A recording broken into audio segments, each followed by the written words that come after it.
Chapter 328. In the Fantasy Continent. It was a world constructed by mental strength. The birth of all life was also the result of mental energy, which was to say, imagination. Of course, just because you think of a god, it doesn't mean that a god will appear. The Fantasy Continent had its own rules. You had to follow the rules of the Fantasy Continent to create the creatures you imagined. The more powerful the creature, the more difficult it was to imagine. The simpler the creature, the easier it was to imagine. In the entire Fantasy Continent, it was more difficult for the evil creatures to create new creatures because their intelligence was not high. Even if they could only create endless monsters. On the other hand, kind-hearted creatures had higher intelligence and were very good at creating living creatures. However, they would always create unexpectedly evil creatures. Therefore, the emergence of such a situation would inevitably lead to a continuous increase in the number of both sides. After all, the continent was limited. The lifespan of the creatures here was unlimited. If new life continued to be born, the sky, land, and sea would be filled with endless creatures sooner or later. Therefore, every 100 years, the good creatures would start a war with the evil creatures. This war was like a meat grinder. There was no room for retreat. The number of creatures in the Fantasy Continent would be depleted. After William stepped through the gate, he arrived at the clouds of the Fantasy Continent. The clouds under his feet seemed to have some kind of magic that allowed him to step on them like cotton candy. William had been to the Fantasy Continent before. At this moment, he hurriedly hid in the clouds. He only revealed his two big eyes and secretly looked at the battlefield on the ground. Then, he glanced at the flying creatures in the sky that were constantly colliding with each other. Caw, caw, caw. Tens of thousands of white pigeons, the size of a palm, suddenly flew from the sky. They charged at a flying monster that was 100 meters long. This seemingly suicidal charge was far beyond the expectations of ordinary people. The moment the white pigeons charged, they exploded at a speed faster than the speed of sound. They were like white bullets shot by a Gatling gun. The pigeons created bloody holes on the flying monster's body. In just a few seconds, the flying monster was completely killed. Along with some suicidal pigeons, they crashed to the ground and killed many unlucky creatures. Looking at the situation, 10 lives are not enough. I have to find some treasures that can increase the upper limit of my mental strength. William sighed. When he turned around, he saw a soft humanoid cloud looking at him curiously like a snowman. The prince's mouth twitched and he carefully stroked the cloud man's head. Good boy, I'm just hiding for a while. I'll leave soon. The adorable cloud man tilted his head and smiled. Then, he opened his mouth and swallowed William's left hand. Gotcha! The cloud person opened his mouth again, and a few crystal-clear, snow-white teeth fell onto the cloud. The cloud person shed white tears and hurriedly spat out William's left hand. The cloud person turned into a white light and disappeared into the sky. William's expression changed. He did not dare to stay in the sky any longer. He transformed into a bolt of lightning and charged into the bloody battlefield on the ground. Meanwhile, a cloud that was tens of thousands of meters long formed a gigantic cloud man. He angrily rushed to where William had been and swallowed all the clouds in one gulp, not leaving a single cloud behind. Don't ask why Fantasy Continent. Everything was possible, compared to the creatures in the sky. The monsters on the ground were more reasonable and easier to kill. The only fortunate thing for William was that the battlefield between the good and evil creatures was too big, and it was a one-by-one battle. As a result, although the battlefield that William was in was a meat grinder, there were no powerful monsters that surpassed the Grandmaster level. This was only a middle-tier battlefield. Whether it was the monsters that were hundreds of meters long or the small creatures that were as small as pigeons, none of them had the combat power of a Grandmaster. Who are you? Why are you retreating? William was about to slack off and slip away. A group of humanoid creatures wearing full body armor that even covered their eyes suddenly appeared behind him and took out their weapons to stop him from retreating further. When William saw this group of creatures, his expression changed. He immediately revealed his identity. "Let's talk nicely. Don't shoot. I'm an elf from the real world." The leader of the humanoid creatures revealed his head. He looked like a human, but he had an extra eye between his eyebrows. He curiously sized up William and used his hand cannon that was filled with energy to point in front of him. "Whether you're a human, an elf, or a dwarf, you can't leave. Since you've come to the battlefield, besides dying in battle, you can only accumulate 1,000 battle points to exchange for the right to leave the battlefield." William raised his eyebrows. He didn't refuse.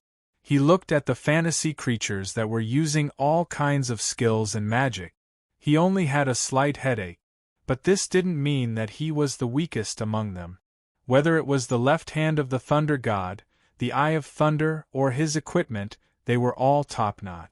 It was just that they lacked many strange abilities. This is a contribution point token.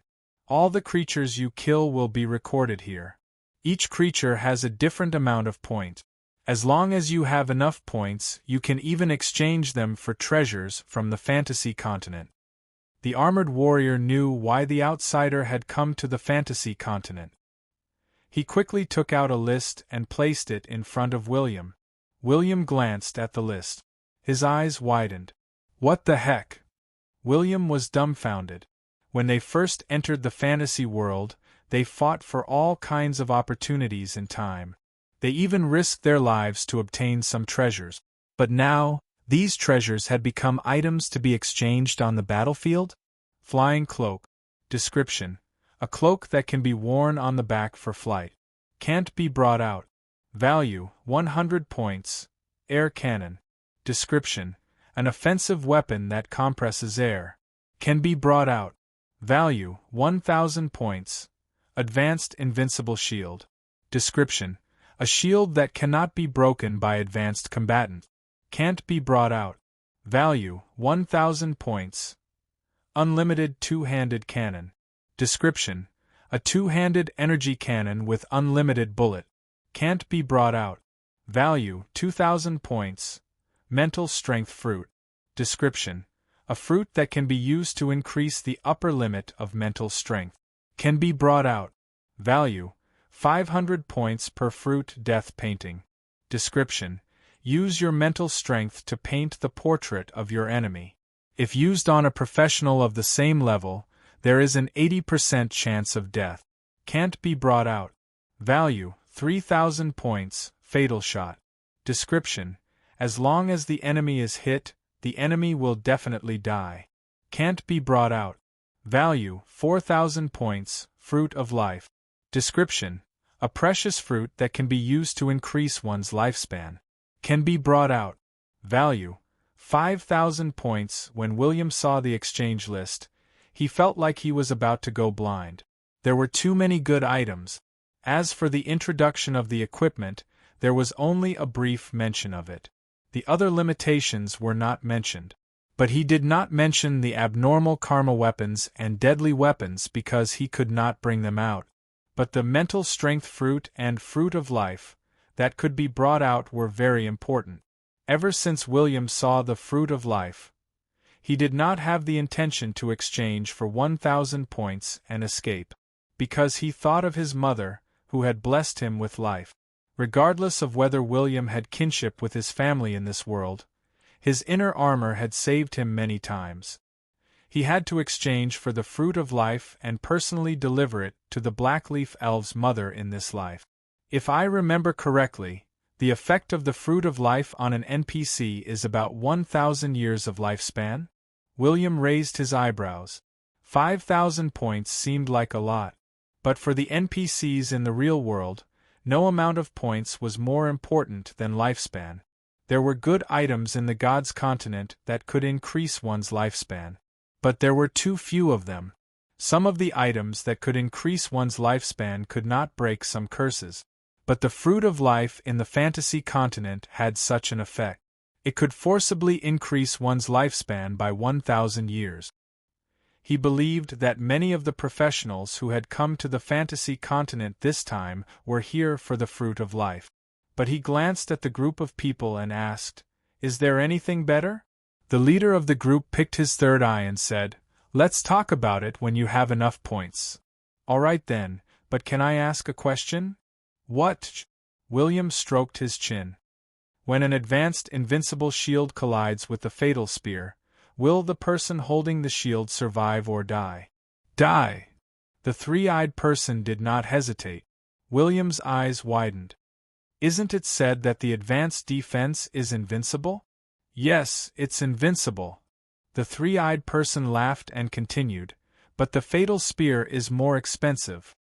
William was speechless. What the three-eyed person said made sense, and he could not refute it. Next, William did not continue chatting with the supervisor.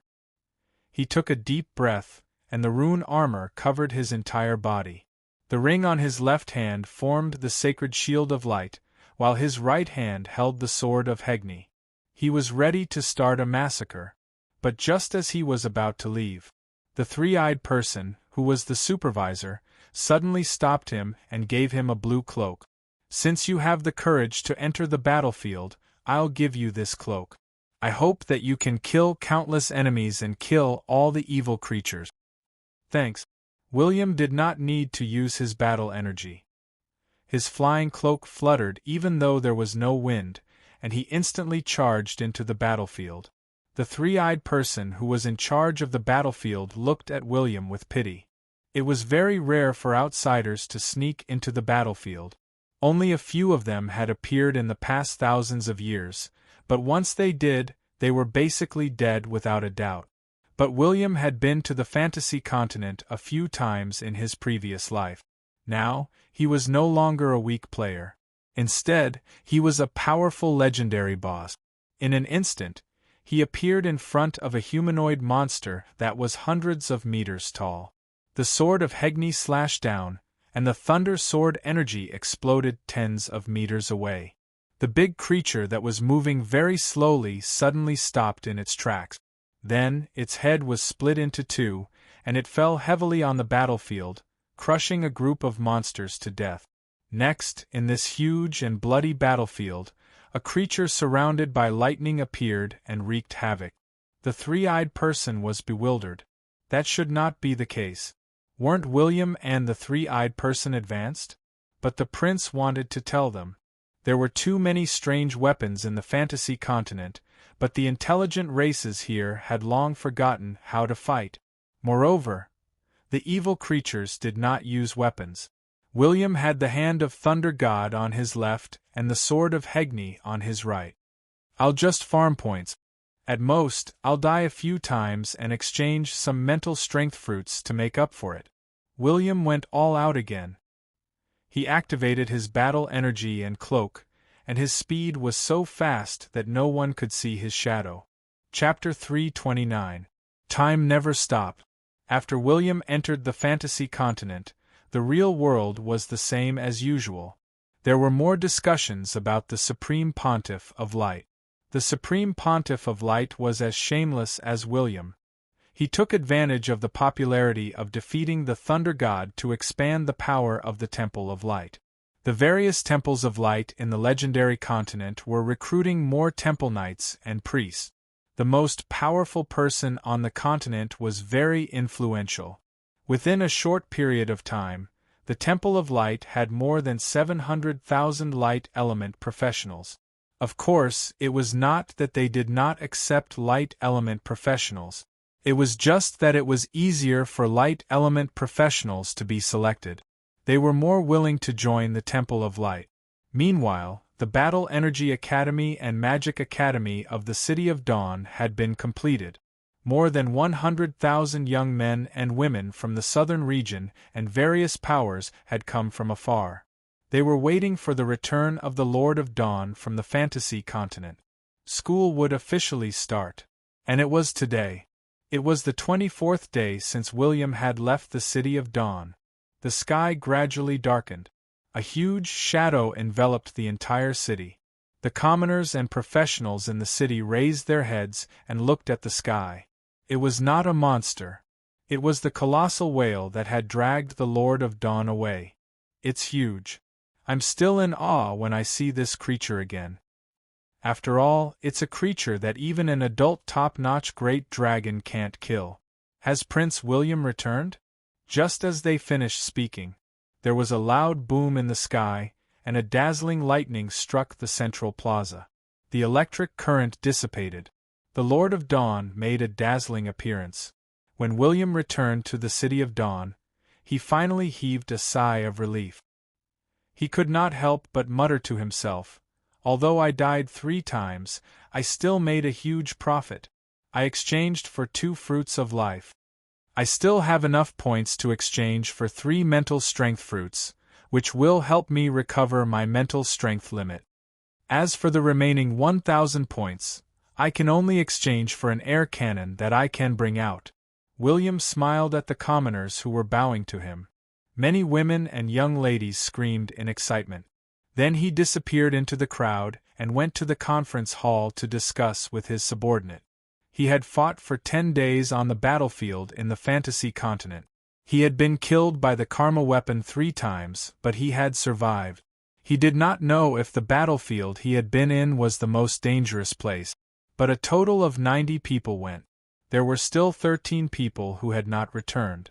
It was unknown if their spiritual bodies had missed the time to return or if they had been left somewhere forever. But no matter what, even if the next time the door opened, these 13 people might not have the chance to return alive.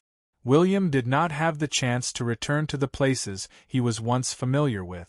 Moreover, the fruit of life had appeared on the exchange list. Then he had no reason to leave the battlefield. "Greetings, Your Highness." No need for formalities.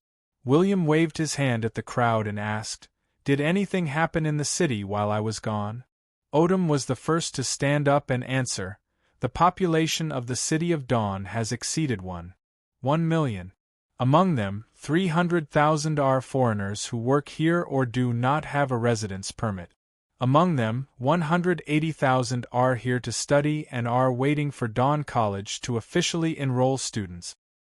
The development of the fishing industry in the East Sea metropolis is very smooth. However, there are many large sea beasts in the coastal waters. I request for the Dawn Fleet's assistance and strive to capture them all in one fell swoop."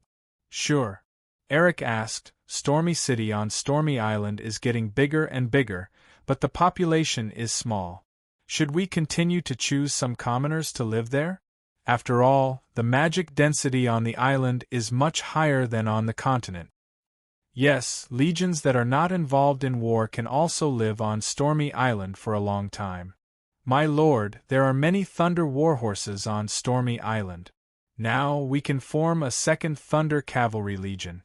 The Beast City has also agreed to sell us 4,000 Dragon's Blood Warhorses and 3,500 Griffins, but the price is higher."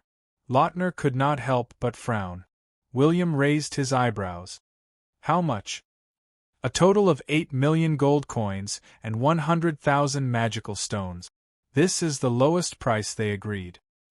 William fell into deep thought. It was too expensive. Was this a robbery? He asked, "How many gold coins are there in the treasury?" Lautner thought for a while and said worriedly, 12 million gold coins and more than 200,000 magical stones. After all, my lord said that the magical stones have to be provided to the legions first. If we buy these magical beasts, the capital of the City of Dawn will not only be insufficient. The magical stones that the legions need will also be insufficient. While the others were hesitating, William waved his hand. "This is a golden opportunity. Even if we don't buy the magical beasts from the Beast City, the other kingdoms and empires will buy them. Send a message to them immediately. We will buy them. But the capital shortage, don't worry. I've made a huge profit on this trip." William narrowed his eyes. He had exchanged for 2 fruits of life. Fruit of life, quality, legendary origin, fantasy continent effect, 4-dimensional attributes plus 30-year effect, intelligence plus 20 effect, lifespan plus 1000 years. Effect: forcefully dispel all malicious curses on the body. Effect: recovers all injuries at an extremely fast speed and can regrow severed limbs. Effect: health plus 3000 points. What was this called? It was a super divine item. The effect of the fruit of life could even dispel the curses of the god. To some powerful professionals who had provoked the gods, it was a divine item. In particular, the effect of forcefully increasing lifespan by 1000 years was most suitable for creatures who had reached the limit of their lifespan. For example, William's mother, Alice, had definitely used the life potion, but it was probably unable to increase her lifespan. Alice had used the life potion on William, but it was an eternal curse on her. If she did not become a sage, it would be almost impossible to dispel this curse. With the help of the fruit of life, the eternal curse that was binding Alice would also be reduced to ashes.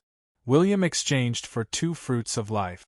On his way back, he sold one of the fruits of life to the second prince of the self-defense empire, Caesar Self-Defense, for 1,000,000 magical stones and 50,000 magical crystals. Don't ask why it was so expensive. It was a birthday gift that Caesar Self-Defense had bought for his father. It's a huge profit for me, but it's also a huge profit for Caesar Self-Defense. William was very clear. Although the price of the fruit of life was very expensive, it was far from reaching this level when there was no need for it. In short, those who wanted it could not afford it, and those who could afford it could use other things. But for those who only had a few hundred years of lifespan left, or those who were cursed, the fruit of life was extremely precious. Caesar Self-Defense seemed to have used up all his wealth, but in exchange, he had gained the attention and love of the self-defense emperor. Then what was a little bit of wealth compared to that? On his way back, many people wanted to buy the fruit of life from William, but in the end, he chose the second prince of the self-defense empire. This had a lot to do with the geographical location of the City of Dawn. After all, if the City of Dawn wanted to develop in the future, it would inevitably have to expand to the east and north. It was inevitable that there would be friction and even conflict with the self-defense empire. Now, he had bought the second prince of the self-defense empire and left an impression on the self-defense emperor. This would be very beneficial for the future. William arranged the future development direction of the City of Dawn in the conference hall, as well as many matters and tasks. At the same time, he also announced that the Dawn Battle Energy Academy and the Dawn Magic Academy would officially start enrolling students in 3 days. The examination would be held at the Central Plaza. The announcement had just been made on the notice board. The City of Dawn had a population of more than 1,000,000. Everyone knew about it, hence, large groups of professionals brought their children to the vicinity of the plaza. They planned to sit here for 3 days and 3 nights. They had to queue up first. No matter how the ladies from the Guardian Legion tried to dissuade them, they did not listen. 3 days later, William arrived at the Central Plaza. He could not see the end of the queue. He was amazed by the rallying power of the Dawn College. But he had forgotten that there were only 3 human kingdoms in the southern region. The colleges of these human kingdoms only offered ordinary treatment. They would only accept students from their own kingdoms and affiliated dukedoms. Students from other kingdoms could also come here, but they had to renounce their citizenship. This situation was unacceptable to many people. But the City of Dawn was different. There was no need to consider renouncing their citizenship. What was more impressive was that even if they graduated from the Dawn College, they would not be forced to work or serve for a few years. The Dawn College would even give them some money to let them go out and explore. Now, the colleges of the 3 human kingdoms were mocking the Lord of the City of Dawn. The treatment of the City of Dawn was so good, but one could not judge a person's heart. When the time came, not many of them would stay. They would have to compensate the City of Dawn until they had nothing left. It was a pity. The prince really did not want to explain, as a dean. He would definitely not go and teach, but he could go and buy face for the students every day, a total of 7 years of compulsory education. TSK. You might not believe it. When they graduated, they would all be excellent students with 1,000 loyalty points. Would you believe it? Hence, William stood in the central square. He was going to select the first batch of new students from the 2 colleges. All he had to do was pat their shoulders, pass or be eliminated. The Lord of the City of Dawn looked at the group of young fellows with a stern expression. They were like the teaching director when he was in primary school. Not only did they have the demeanor, but they were also very intimidating. It was as if when you saw him, you couldn't wait to stand up straight and pretend to be an obedient child who excelled in both morals and studies. Hence, regardless of whether he said that they were eliminated or passed, the group of young fellows was so scared that they did not even dare to cry. They could only purse their lips and stand at the side with red eyes. As time passed, it took William 3 days to choose from hundreds of thousands of students. As for the effect, I did not expect it. It's simply insane. After 3 days, William was almost in a state of ecstasy, because the 2 colleges had a total of 30,000 students. Among them, there were 9 with legendary bloodlines, 128 with epic bloodlines, 1145 with grandmaster bloodlines, and 17,130 with advanced bloodlines. The rest were talented with intermediate bloodlines. And these 9 NPCs with legendary bloodlines, one of them was a veteran that he had heard of in his previous life. Now, his student, the course of history has completely changed. I am no longer a butterfly in the southern region. As long as the City of Dawn remains standing, in the later stages of the game, the young geniuses who graduate from the Dawn College will definitely surprise everyone. William was very confident. The establishment of the Dawn College and the annual enrollment would bring batches of excellent professionals to the City of Dawn. When the time came, whether they joined the Dawn Army or the Dawn Mercenary Team, they would be of great value. On the day that the enrollment of the Dawn College ended, William had already embarked on his journey to the Dark Night City. The story of an elf looking for his mother. It officially began. Chapter 330. William intended to go to the Dark Night City alone. However, Lautner caught up to him halfway because his uncle was always worried that he would cause trouble in the Dark Night City. It was autumn. There was less rain in the Blackleaf Forest. The trade route to the Blue Moon Town was very sturdy and spacious. The 2 of them rode on the Thunder Warhorses to reach the Blue Moon Town. Then, they had to travel a long way to the Dark Night City. It could not be helped. The City of Dawn was a neutral camp under the protection of the Blackleaf Elves, but it did not connect to the Dark Night City's teleportation portal. Needless to say, this was a joke. The vegetation above their heads was very dense. Golden light shone through the leaves, as if the road was covered with golden lumps. Lautner slowly followed behind William on his warhorse. His gaze was filled with gratification towards William. It was not because William had grown up safely and healthily. It was also not because William had become so outstanding and made the City of Dawn stronger. It was because William had risked his life to obtain the fruit of life in the fantasy continent. After returning to the City of Dawn, he had to rush to the Dark Night City to personally deliver it to his mother. I have to say, little William is finally like an adult. He knows how to take care of his mother. Lautner sighed in his heart. Whether it was humans, elves, dwarves, or even some animals, when a new life was born, the mother would give a lot.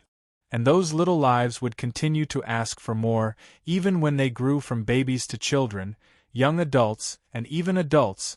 Most parents would not reject their children's requests.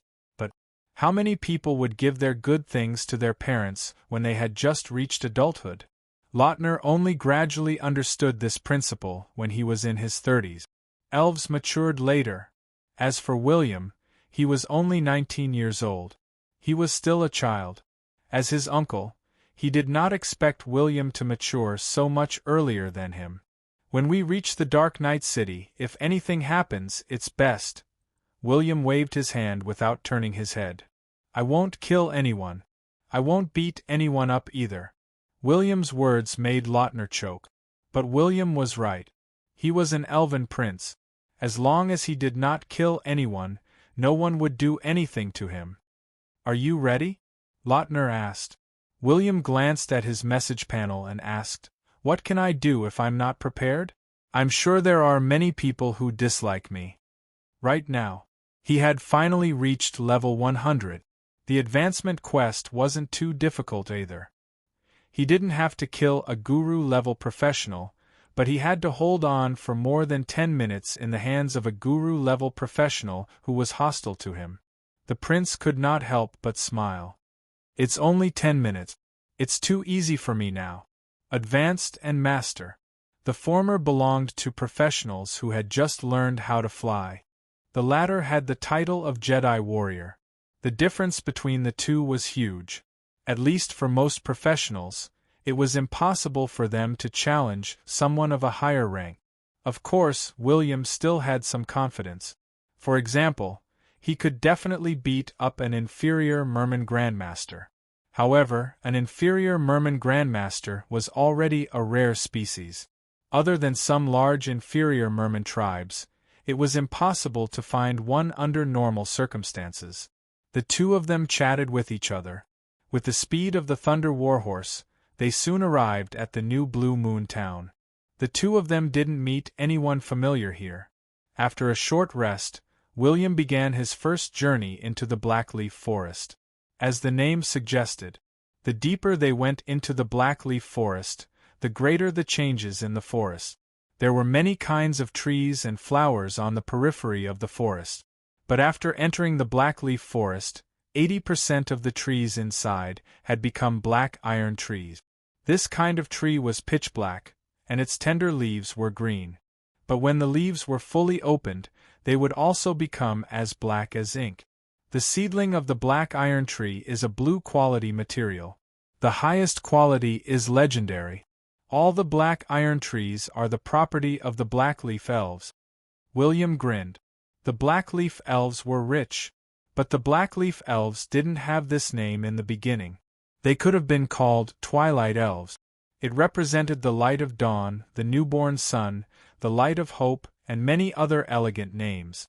But when the humans dominated the continent, the Twilight Elves left the continent and returned to the Blackleaf Forest for the humiliation. So they completely changed their names. So the surname Blackleaf was not a good thing for the Blackleaf royal family. It was a humiliation. But from this point of view, the royal family of the Blackleaf Elves changed their surname. It was enough to show that the Elven King had the determination and courage to return to the Blackleaf Forest. But, although the Blackleaf Elves were constantly reproducing and growing, the Blackleaf Elves, who rarely fought, had long lost their original bravery. They were in a situation similar to the Moonlight Elves, yes, only the Snow Elves were more reckless in the legendary continent. Especially some members of the royal family of the Blackleaf Elves, who were still immersed in the glory of their ancestors. These young princes and princesses had noble blood flowing in their veins. They were born with legendary and epic talent. They didn't need to think about equipment, money, food, or any other material things. Now they only cared about which musical instrument was more elegant and suitable for themselves. They would drink the most precious magic spring water every day to warm their throats, hoping that they could sing better. They were proficient in the 4 arts. Even if they cultivated battle energy and magic, they were also outstanding. At most, they lacked battle experience and a little murderous. They were the elegant, noble, and perfect spokesmen that the wandering poets in the human empires praised. That was right. In the eyes of many humans, they were the perfect elves. As they had the royal blood of the elven royal family, they couldn't tolerate William, the child of a human and an elf.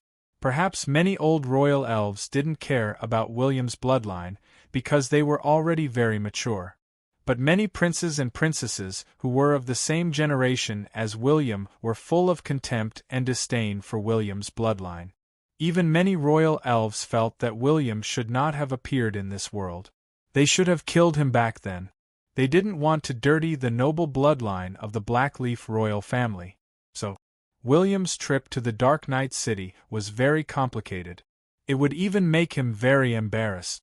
This was also the main reason why Lautner strongly urged him to follow. He was afraid that William, who had exaggerated battle skills, would be angry and kill a prince. Then it would be big trouble. And in this internal strife of the family, the current lord of the City of Dawn couldn't rely on others. He could only rely on himself. He didn't just simply send the fruit of life. William also needed to clear his name. He needed to clear the name of his mother, who had suffered all kinds of complaints, strange looks, and humiliation. He thought about it a lot.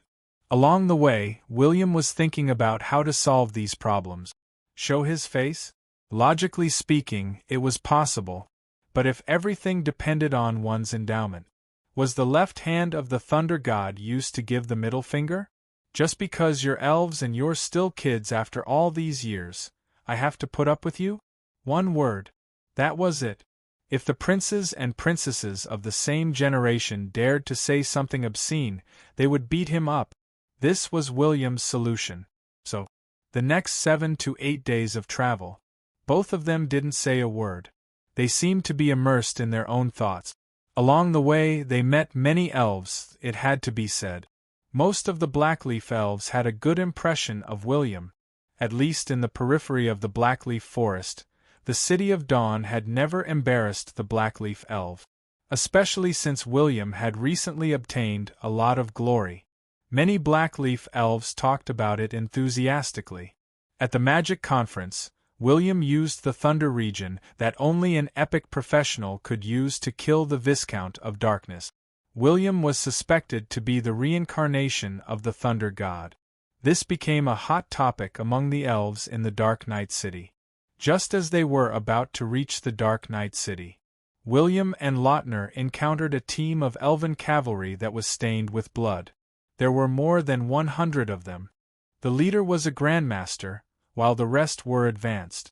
Just as this group of people was about to leave after sizing them up, a voice suddenly rang out. However, Lautner couldn't help but speed up and stop the dejected Grandmaster Elf. "Commander, how did you become a cavalry captain?" Upon hearing this, the other elven warriors stopped in their tracks. And split into small teams in an orderly manner, spreading out to patrol the sides. The Grandmaster Elf raised his head in confusion. Suddenly, he said in surprise, "Lautner, I'm not a legion commander. I'm the deputy." Lautner didn't care about this. He grabbed Faramir's arm and asked, "Faramir, the deputy army commander is still the army commander. You are Her Highness Alice's personal guard, so why did you take off your armor? Did you break your oath?" "I didn't." Faramir suddenly clenched his fists and replied coldly. But just as he was about to ignore Lautner, he saw William riding on his warhorse. At that moment, Faramir's gaze suddenly became extremely gentle.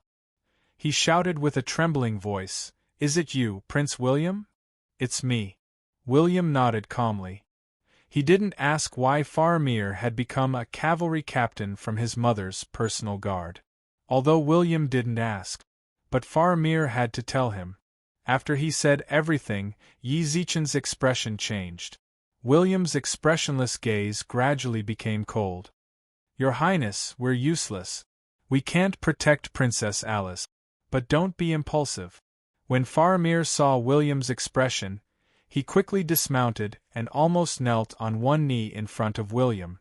Fortunately, William's reaction wasn't slow. He quickly stopped Faramir and said, "Don't worry, I won't go overboard in the Dark Knight City."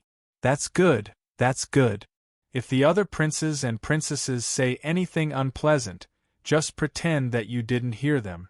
Faramir heaved a sigh of relief. He thought that the matter was over. However, Lautner rolled his eyes in response. "Mn. You just don't understand our dear, handsome, charming little prince who has an insane combat ability. He wasn't going overboard. He was sure that he could beat up those fellows who had insulted his mother so badly that even their own mothers wouldn't recognize them. Subsequently, William suddenly asked, "Are there any epic professionals in my generation?" Faramir didn't understand. He smiled bitterly and said, "It's not that easy to become an epic expert. Even the most talented princes and princesses are only grandmaster professionals." "All right, Faramir, go and report your mission." William patted Faramir's shoulder and didn't say anything else. Faramir took a deep look at William. Then, he quickly rode to the Dark Night City to report his mission. He had to make time. He had to make time. He had to find his other brothers who had been separated to protect the little prince who had come to the Dark Night City. William narrowed his eyes. It wasn't a problem of beating people up. It was a problem of using the sword of Hex to slash people or using the left hand of the Thunder God to hit people's faces. Chapter 331. Anyone who saw William's expression could not help but have a good impression of him. F***CKU. Is that something you should say? As soon as William's voice fell, his eyes already emitted lightning that resembled a laser cannon. Pom, pom, pom. William was a ferocious tiger that had killed tens of thousands of people. His human father might have died in the impassable continent. What's there to be afraid of? William ignored him. He walked to the guards and said expressionlessly, "Move aside, or you'll slash my neck." These black iron trees were the city walls of the Dark Night City.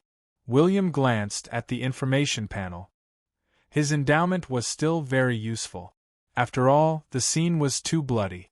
Before the guard could rush over, William punched him in the face with his left hand. But what was William doing now? The Chimera was a fire-type magical beast with a lion's head, a healthy body, and a snake's tail. They were the inseparable and mysterious partners of the elves. Up and down. The surrounding elves also covered their mouths with their hands, and some parents hurriedly covered their little elves' eyes with their hands. The birds circled around the elves and even let them touch them, hoping to cheat them of some food. Roar! It was as if there was a leak in their mouth. On both sides of the street, and at the entrance of each treehouse, there were colorful flowers. The butterflies were dancing. Taylor wanted to say that he was a prince, but in terms of status, he and William were on the same level. William threw away the unconscious Taylor. He glanced at the other elven guards who had surrounded him and pointed at his neck with his right hand. He took out the fire dragon's bile with his left hand and sneered.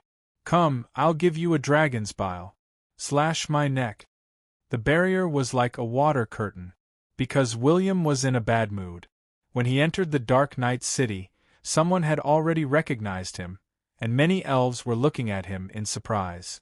If there was an invasion, the elven archers hiding in the branches, tree holes, and even standing on the large leaves were enough to make many people want to die.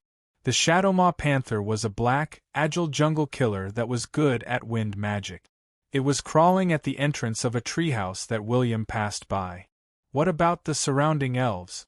It was a mess. Even if it was killing people, there was nothing wrong with it. At this moment they became enraged. Even though William had been sent away because of his human bloodline, the Elven King had never stripped him of his prince status. Suddenly, a slender, handsome male elf walked over from the distance. This was a place that was hard for humans to imagine. It was as if every corner was filled with peace and nature. Prompt: You are the first player to enter the Blackleaf Elf Kingdom. Reward: 10,000 experience points. But why does it look so good?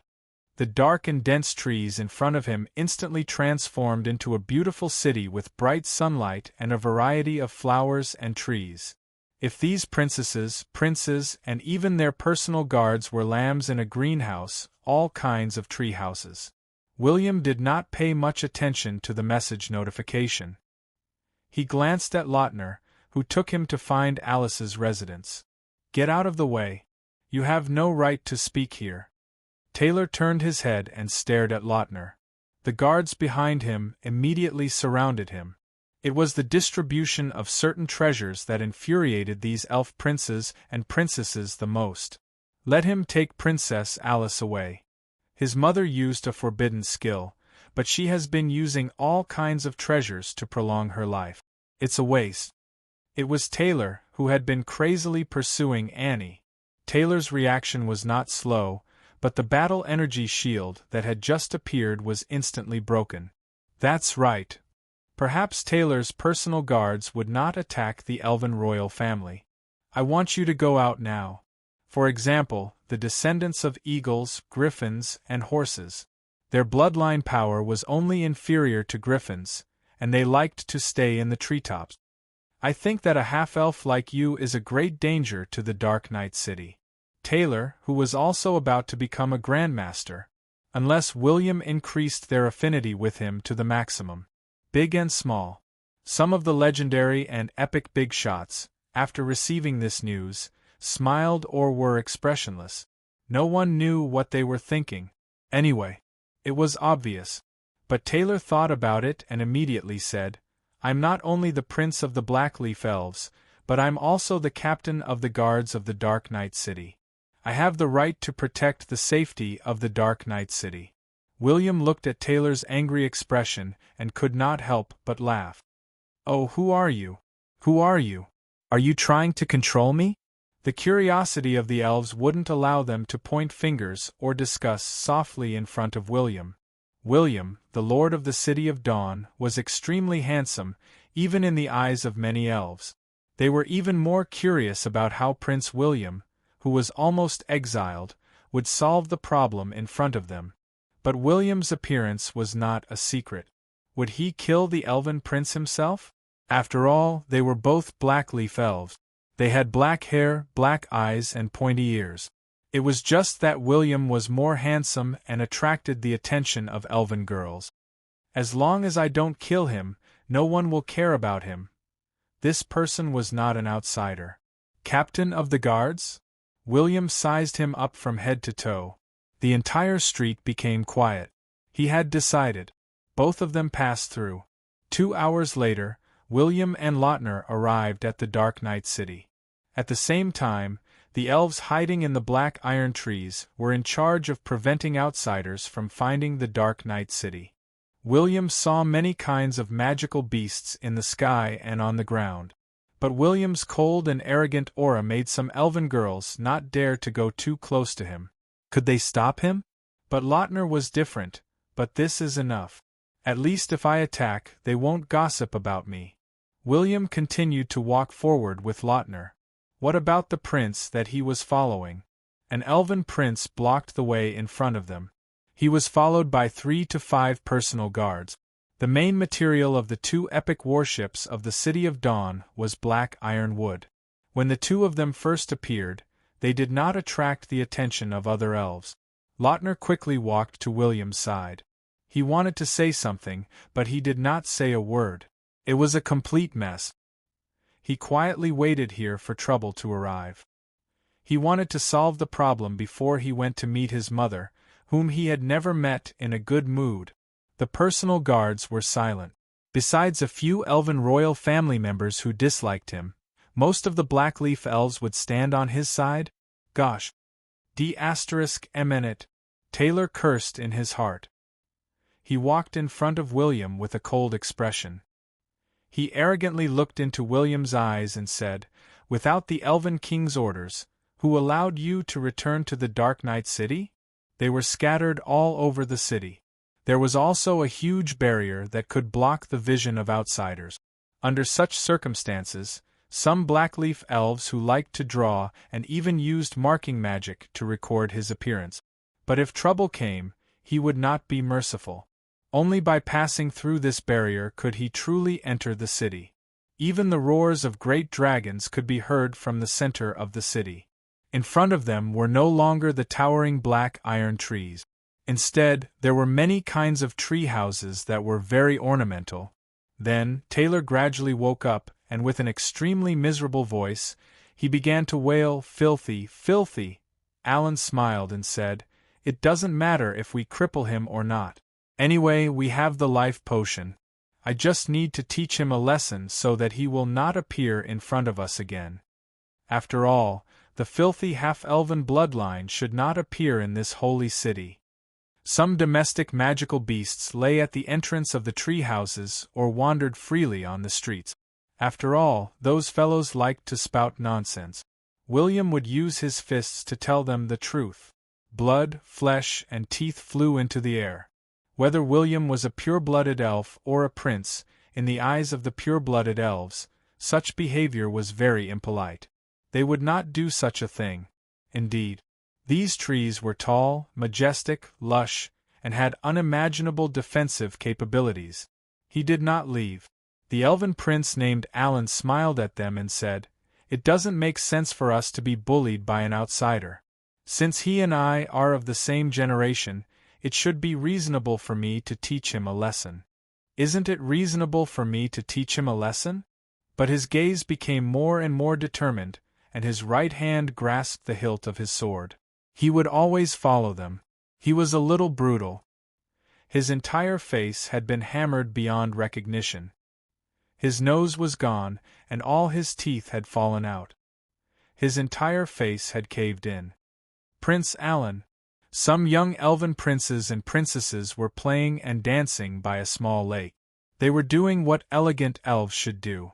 One of the princesses gritted her teeth and said, "He's a half-elven. Even if he has the royal bloodline, how dare he beat Brother Taylor? 100,000?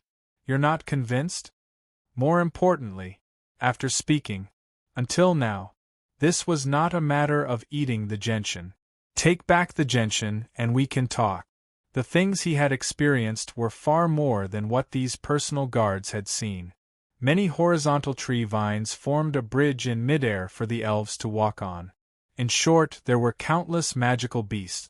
But he's the fourth advanced in the southern region, and he even defeated the Viscount of Darkness. Of course, the internal strife of the elven royal family would not cause the other elves to join the battle immediately. No matter what William did, the two of them met each other. William raised his eyebrows and pretended to make a gesture of putting a hat on him. If he was a dark creature, cripple him. When the silver weapon approached the Dark Night City. "I even think that you're a spy for the humans," because history had proven that the half-elves had the filthy thoughts of the humans. They had too many traitors. Even their jaws dropped. In this short 1 second. This was an elven nation hidden in a dense forest. There were no towering city walls around the city, only endless black iron trees that were hundreds of meters tall. He just stood in the center of the city. Fortunately, William and Lautner had the bloodline of the Blackleaf Elves, so they could easily enter the city. But what had to happen had still happened. He had no mouth left. After all, there were hundreds of thousands of Blackleaf Elves in the City of Dawn. When he went to the Fantasy Continent during the Magic Conference, he had also met many Blackleaf Elves. The king doesn't want to bother with him. That's because the king is magnanimous. Since he allowed him to live in the periphery of the Blackleaf Forest, he shouldn't come back. Just seeing him is enough to annoy me. He did not want to look for trouble. He just wanted to give the fruit of life to his mother in this life, and then solve the problem of his personal guard. Could it be so? They watched the scene in front of them with great interest. The internal strife of the elven royal family was not easy. The news of William entering the Dark Night City and beating up Prince Taylor spread rapidly to the ears of every elf. In just 3 to 5 punches, in the next moment, Lautner hurried over and could not help but say, "Taylor," subsequently. "Brother Alan." Of course, it did not matter even if they found him. Bang. These advanced professionals, who did not have the guts to make a move, were pondering. He pushed aside a few personal guards in front of him and walked straight ahead with Lautner. He narrowed his eyes. If that was the case, wouldn't he have a huge advantage in terms of public opinion? Chapter 332. At the central square of the Dark Night City. Only William was there. He was facing the strongest of the younger generation, Prince Alan, who had attained the Grandmaster realm at the age of 37. Of course, Behind him were 2 advanced elfin princes and 2 elfin princesses. At this moment, these people were arrogantly saying that he shouldn't have come back, that there was a problem with how to use his bloodline, and so on. As for Lautner, he wanted to help, but he did not even have the chance to do anything. He was taken away by dozens of guards.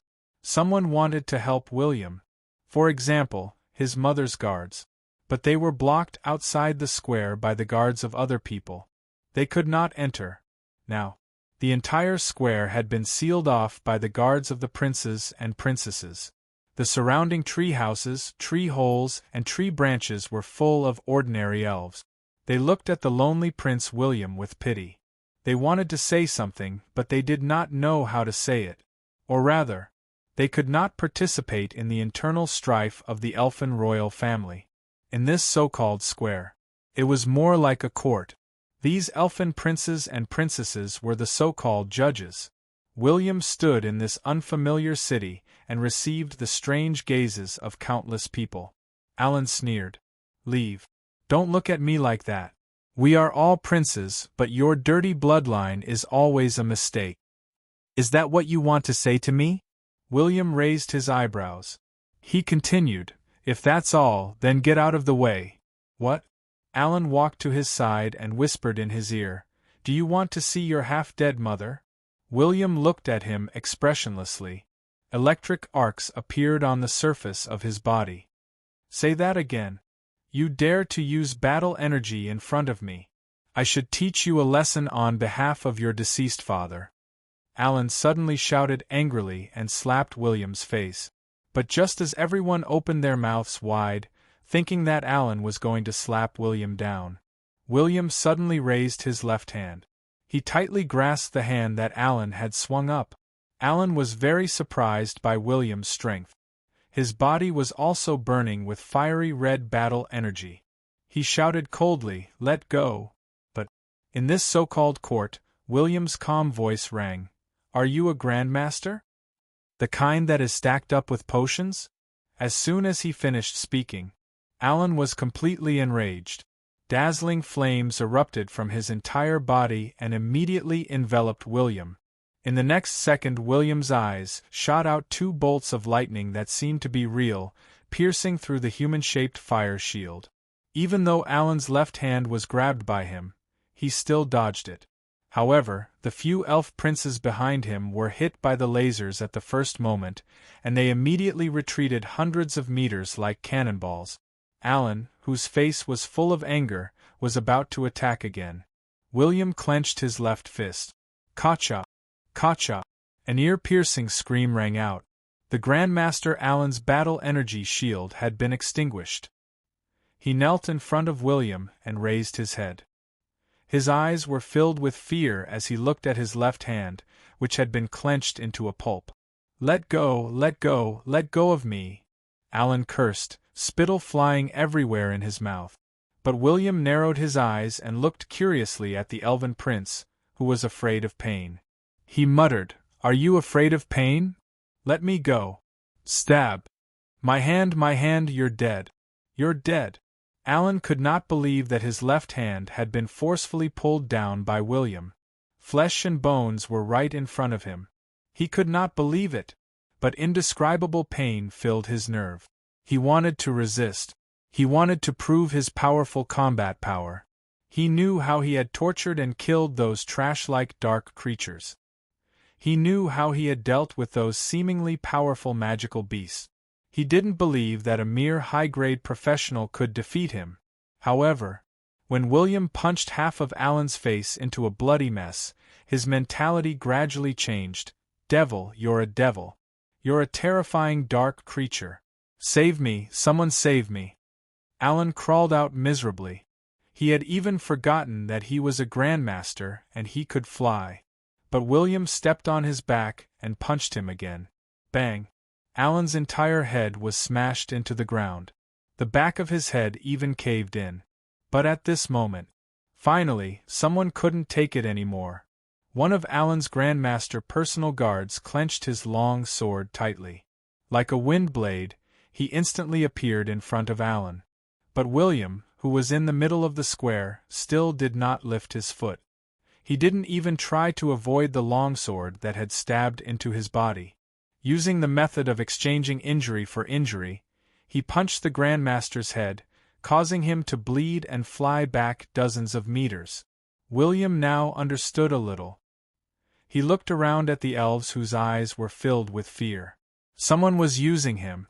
Or in other words, someone wanted to use himself to tell the Blackleaf elves that if they continued to live peacefully, they would become a group of lambs waiting to be slaughtered sooner or later. Just as William was about to beat Alan up, Alan's expression changed. A faint voice suddenly sounded from afar. A figure appeared. He looked at William coldly and said, "Stop. That's enough. They are still young. They will realize their mistakes in the future. Let go. Go and see your mother." But William laughed at himself. "Why do I have to stop just because you said so? Are you his father?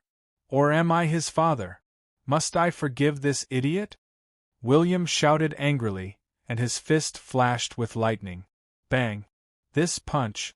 Once again, it hammered on Alan's head. The huge force caused the ground within a radius of a few hundred meters to tremble. "What are you doing? D***, are you crazy?" That person was stunned.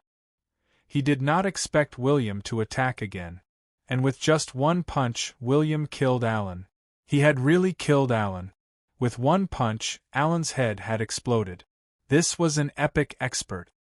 He came to William's side in an attempt to preserve Alan's soul. But William's aura continued to increase.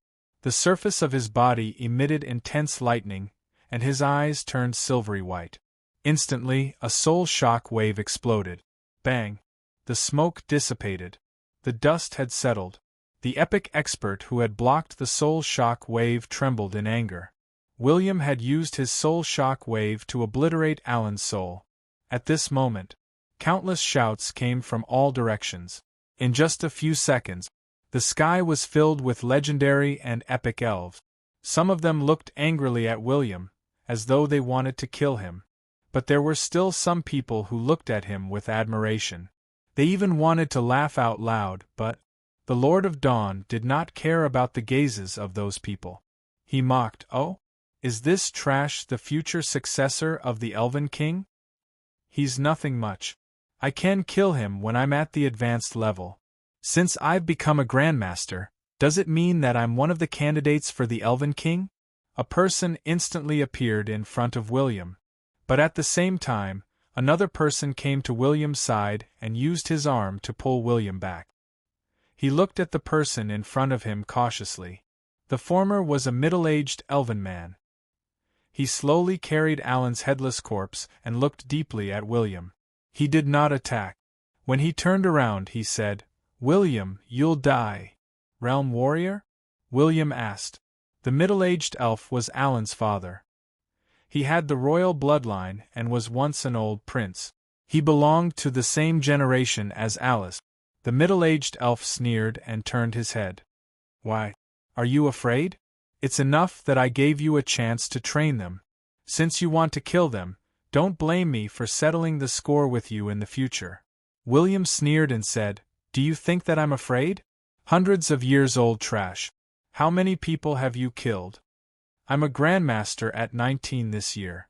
I've killed more than 100,000 dark creatures. Do you think that I'm like you who has never experienced a battle to the death? Do you believe that I'll be at the same level as you next year and beat you up?" All kinds of vulgarities, and even pretentious words. Instantly, the surrounding elves choked. Only now did they realize how young William was. However, his talent and the speed at which he had grown up were truly unbelievable. What was more important was, they did not expect William's murderous aura to be so strong. This young half-elf had already become an executioner who killed people like scything flax. But before the latter could attack in anger, the man who had been standing behind William spoke. "Don't talk nonsense. Let's go. Today's matter needs to be resolved by the Elven King." He was none other than Alice's last personal guard, Douglet. He was also an epic domain expert. If not for him, Alan's father would have attacked. William could only grimace. He had no choice. The best way now was to meet the Elven King. However, just when everyone was planning to meet the Elven King, the true ruler of the Blackleaf Forest suddenly tore through space and arrived at the central plaza. "Greetings, King." When the hundreds of thousands of Blackleaf elves saw the Elven King, they all bowed to him. Even William was no exception. The Elven King maintained the appearance of a middle-aged man. He was handsome and had a pair of deep eyes. He wore a long brown robe and had similar aesthetic standards to William. He first looked at Alan's headless corpse and then walked in front of William. In front of everyone, he stretched out his hand and touched William's head. He chuckled and said, "You have an explosive temper, and you're decisive in killing. You're more like our ancestors than us." There was a moment of silence. Even Alan's father looked at his father in disbelief. He could not help but say, "Your grandson has been killed. He has been killed." The Elven King calmly glanced at him. Is it something to be proud of for an advanced master to be killed by an advanced master? But Alan's father was speechless. The Elven King continued to say to William, "It's been hard on you. Do you still need me to dispatch some of my people to the City of Dawn?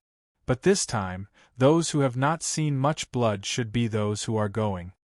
"No problem. I promise to train them into first-class warriors." William grinned happily at the Elven King. Meanwhile, he raised his eyebrows at some gloomy fellows. "Brother, you didn't expect this, right? I have a trump card. Those who want to kill me should use their brains." Besides the sages, only the Elven King could dispatch 100,000 of his people to the City of Dawn. The other legendary big shots could not do it. "If you want to kill me, you have to see whose backing is stronger. Arrogant? I can do whatever I want in the Dark Night City. Why do you care?" Chapter 333. Was this the end of the matter? No. The Elven King did not leave. An exaggerated long sword appeared in his hand, and he stabbed it deep into the ground. Bang! Bang! Bang! Spiderweb-like cracks spread in all directions. In a short period of time, a series of heavy sound waves penetrated the entire royal city, reverberating in the ears of every elf. At this moment, as long as the elves were in the Dark Night City, no matter what they were doing, no matter what their identity was, even if they were a true sage, they had to put down whatever they were doing, because this was the roar of the Elven King's weapon. This was the most serious roar of the Elven King. This was the voice of the Elven King calling out to all his people. Those people did not leave either. They landed on the ground from the sky and looked at their king with slightly puzzled gazes. William seemed to understand something. He silently retreated. Retreated. At this moment, the seemingly small but majestic Elven King raised the longsword in his hand and said, "Blackleaf elves, listen up." 6 simple words. His voice drowned out all the voices in the city. William, who was the closest, knelt on one knee. Millions of other elves who were rushing over stopped in their tracks, regardless of whether they were on the trees, roofs, or anywhere else. When they heard these words, they lined up and knelt on one knee like dominoes and responded in unison, "My king!" The Elven King looked around at his people who had surrendered to him. He immediately said in a clear voice, "From today onwards, the Dark Night City will no longer be sealed." Yes. Millions of elves shouted in unison, shaking the clouds. From today onwards, the members of the Blackleaf Elven royal family will fight at the first line of defense in the Dark World. If they do not personally kill 5 dark creatures of the same level, their personal guards will not be allowed to help in battle. Those who disobey will be killed. Yes! From today onwards, the Dark Night Elves will kill all the dark creatures at the border of the Blackleaf Forest. Yes! From today onwards, the Blackleaf Elves will be fully prepared for battle. Yes, my king. Every word of the Elven King was like a heavy hammer that hammered the hearts of all the elves, because when the Elven King shouted the 4 words, "Prepare for all-out war," Many old elven warriors even had the urge to cry. They were shouting in their hearts that they were finally going to pull out their long-sealed swords. For the elves who had lived for too long and had become numb to life, they felt the passion in their hearts once again. They had seen enough of the current Dark Night City. If the Blackleaf Elves continued to live peacefully, no matter how much their people multiplied, they would eventually become the slaves of the new era's ruler. It was time for the Blackleaf Elves to make a statement to the entire continent. They never disappeared. At this moment, countless runes condensed in the Elven King's palm. He bent down and slammed the ground heavily. Rumble! Looking from the sky, a huge blue circular ripple rapidly expanded outwards. When the blue ripple approached the edge of King City, crack! There was a crisp sound. The enchantment that enveloped the Dark Night City instantly dissipated. This protective, illusory, and enchanted enchantment that enveloped the entire city was destroyed just like that, but so what? Other than the benefits of population reproduction, the isolation of the country had other disadvantages. The current Moonlight Elven King was determined to fall into darkness and sacrifice the blood of millions of lives just to awaken his people who had been peaceful for too long. If the Blackleaf Elven King did not even have the determination to destroy the protective enchantment, he would rather die. The Elven King was about to leave, but when he saw William kneeling on the ground, he sighed again. From today onwards, every adult elf can disguise as a human and travel outside the Blackleaf Forest for 1 to 3 years. Ollie, the man who was carrying Alan's corpse, knelt on one knee. Father, go to the Devil's Den in the southwest and guard it for 5 years. Yes, father. Alan's father, Ollie, the son of the Elven King, the old prince who had lived for hundreds of years, did not even dare to fart. Hence, the Elven King resolved all the problems and announced a series of reforms. Then, he patted William's shoulder and disappeared again. William watched Ollie carry his son's corpse and stagger away. There was no pity in his eyes. The son did not teach. It was the father's fault.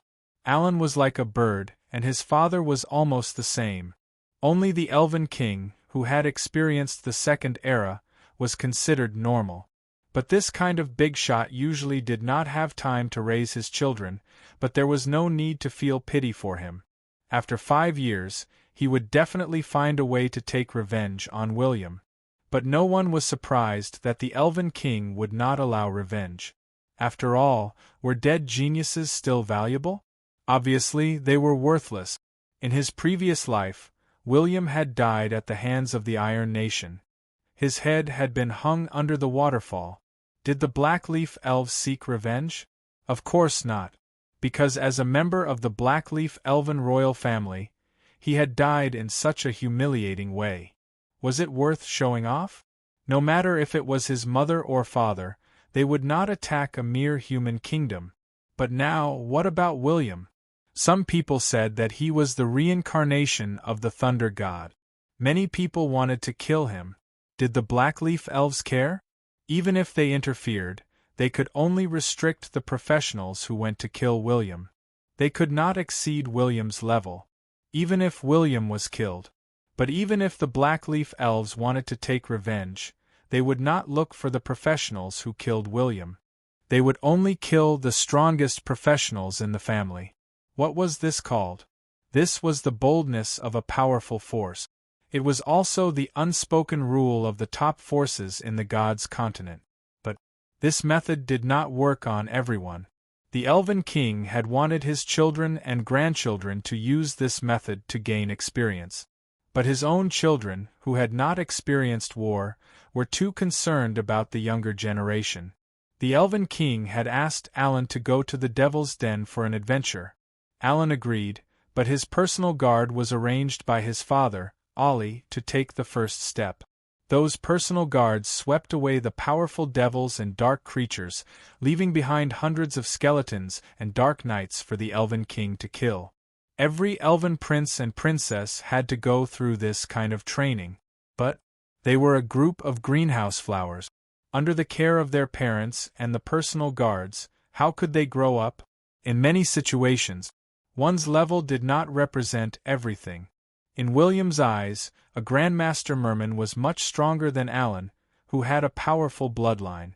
Because a Grandmaster Merman, even if his physical fitness was rubbish, was an expert who had killed countless life and death situations.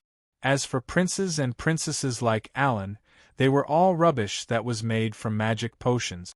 Now, William finally heaved a sigh of relief. He glanced at Lautner and followed him to his mother's residence. Alice did not come just now, because she could not come. At the same time, this real prince finally opened the attribute panel that he had been yearning for day and night, yearning for it. Level 100 Grandmaster Jedi Warrior. The change is too big. But no matter how big the change is, in the hands of a person who is afraid of pain in battle, he is still a child holding a Gatling gun. Not to mention that he cannot pull the trigger. Even if he does, he might die from the shock. Hint: advanced to Grandmaster, 1 physical strength equals 80 health points. Hint: advanced magic power has evolved into Grandmaster magic power. 1 intelligence point equals 1. 5 magic attack power. A prompt: beginner level flying skill has advanced to middle level flying skill. Consume battle energy to fly. Maximum speed is 300 km per hour. Prompt: you have advanced to Grandmaster, your 4-dimensional attributes plus 20, your health points plus 3000, your charm plus 10. Prompt: your battle energy secret manuals and magic secret manuals have reached level 50. Others. William did not look at the many prompts. When he had leveled up, he had used up all the free attribute points. He just glanced at the overall attribute. Wait. His attribute panel appeared. William Blackleaf occupation: Guardian of Dawn race. Half-elf title: Beginner level Dragon Slayer. Bloodline potential: Legendary, level 100, 110% of basic attributes. Endowment: Handsome, passive endowment, Grandmaster life points. Endowment: Grandmaster magic. Endowment: Body of Thunder mutation. Endowment: Protection of the Holy Spirit. Endowment: Middle level flying skill. Endowment: Body of Steel. Level 100 experience. 1234/893540. Age 19 health points. 101808 110% bonus from Bloodline. Stamina 24,920. Basic attributes are as follows, not counting Bloodline bonus. Power 851 plus 175. Physical strength 406 plus 170. Agility 885 plus 185. Intelligence 397 plus 70. Special attributes are as follows: Charm 243 plus 102. Luck 3. The plus in brackets is the attribute increase of the equipment. Holy Dawn battle energy grade. Legendary attribute: Thunder. Level 40 0/525300. Experience. Battle energy points 8500/8500 points. Recovery speed 280 points per second. Activated special effects and skills are as follows. Special effect: any battle energy skill will be increased by 26% and carry 290 points of Thunder attribute attack. Special effect: Power plus 60, Physical Strength plus 60, Agility plus 60, Intelligence plus 38. A special effect: Health plus 5,500. A special effect: Stamina plus 3,300. Battle energy body protection: the surface of the body can produce a battle energy shield equal to the battle energy value. It consumes 150 battle energy value per second. The basic defense is 1350. If the attack power exceeds the upper limit of the defense, it can consume battle energy and even break the shield. Thunder special effect: when the shield is attacked by close combat, there is a 60% chance of triggering Thunder reflection, causing the enemy to receive negative buffs such as numbness, rigidity, and burning, and causing 280 points of thunder attribute damage. After the shield disappears, the shield can be activated again after 5 seconds. Light of Dawn. On a certain battle energy skill, it can increase the value of the battle energy by 50%. It can increase the attack power by 310% and 720 points of thunder attribute damage. The cooldown is 18 minutes. Speed of Thunder Renew. When you activate the battle energy shield, there will be an additional 30% increase in movement speed and attack speed. A Holy Soul Magic. Grade. Legendary level. Level 40, 12345/537300. Mana points. 8,500 points. Recovery speed. 280 points per second. Special effect. Your magic resistance increases by 10%. Special effect. Power plus 40, physical strength plus 40, agility plus 40, intelligence plus 94. Special effect. Health plus 5,000. Special effect. Magic attack power increases by 28% and carries 330 points of soul attribute damage. Life Sacrifice. You can extract the soul of a weak enemy, health less than 10%, to restore 50% of their health. Distance, within 20 meters. Cooldown, 90 seconds. Blessing of the Holy Soul. A holy soul will condense in your body. Every time the enemy attacks in close combat, the Holy Soul will have a certain chance to block and counterattack. Consumption. None cooldown. None Holy Soul defense renew. Any mental attack that you suffer will reduce the damage by 20%. The duration of the negative buff will also be reduced by 30%. The characteristics of a legendary boss have finally come into play. Level 100 is just the starting point. William looked at the 110% increase in all his attribute. It was simply too crazy. When he faced a non-legendary level NPC who was also at level 100, he could completely crush them. That was right. William would no longer be evenly matched with those epic NPCs. From now on, his opponents would only be legendary. My health points, in particular, have already broken through the 100,000 mark. I'm no longer that trash with only a little over 100 health points, someone who would die if he fell from a tree. William's small face was filled with gratification as he watched himself grow from a smurf to a super big character. The new special effects brought about by the Battle Energy Secret Manual and the Holy Soul Magic were also very powerful. Speed of Thunder could allow him to move or fly faster among the Grandmaster professionals. It was crucial whether he was fighting or fleeing. The effect of a Holy Soul defense was even more important. William's current weakness was mental strength.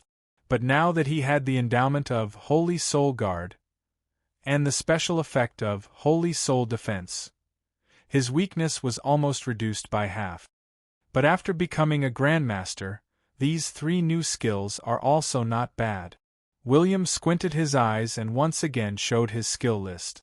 Thunder Slash, a new level. Level 1 skill attribute. With the speed of lightning and the power of thunder, you will use your own Thunder Slash. You will cause 500 plus thunder attack x 150% damage to the enemy and will cause an additional 30% true damage consumption, 310 battle energy points. Cooldown, 10 minutes. Mental Strangulation Inu level. Level 1 skill attribute. With your own majestic mental strength, you will cause 350 plus intelligence x 180%. Mental strangulation to all enemies in a straight line. There is also a 30% chance of causing confusion, coma, loss of control, and other negative effects. Furthest distance, 30 meters. Consumption, 270 magic points. Cooldown, 15 minutes. A Holy Thunder Incarnation Inu level. Level 1 skill attribute. You will transform into the Holy Thunder Incarnation. Your body surface will have 250 plus thunder attack x 120% plus intelligence x 120%, contact damage. In this state, you will ignore collision, most barriers, and most control and attack damage. Your movement speed will also increase by 150%.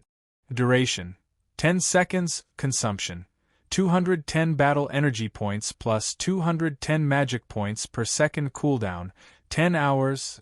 William had nothing else to say. After he became a Grandmaster, he had made a qualitative leap. Other than those top legendary bosses with the Sage Aura, he had very few opponents of the same level.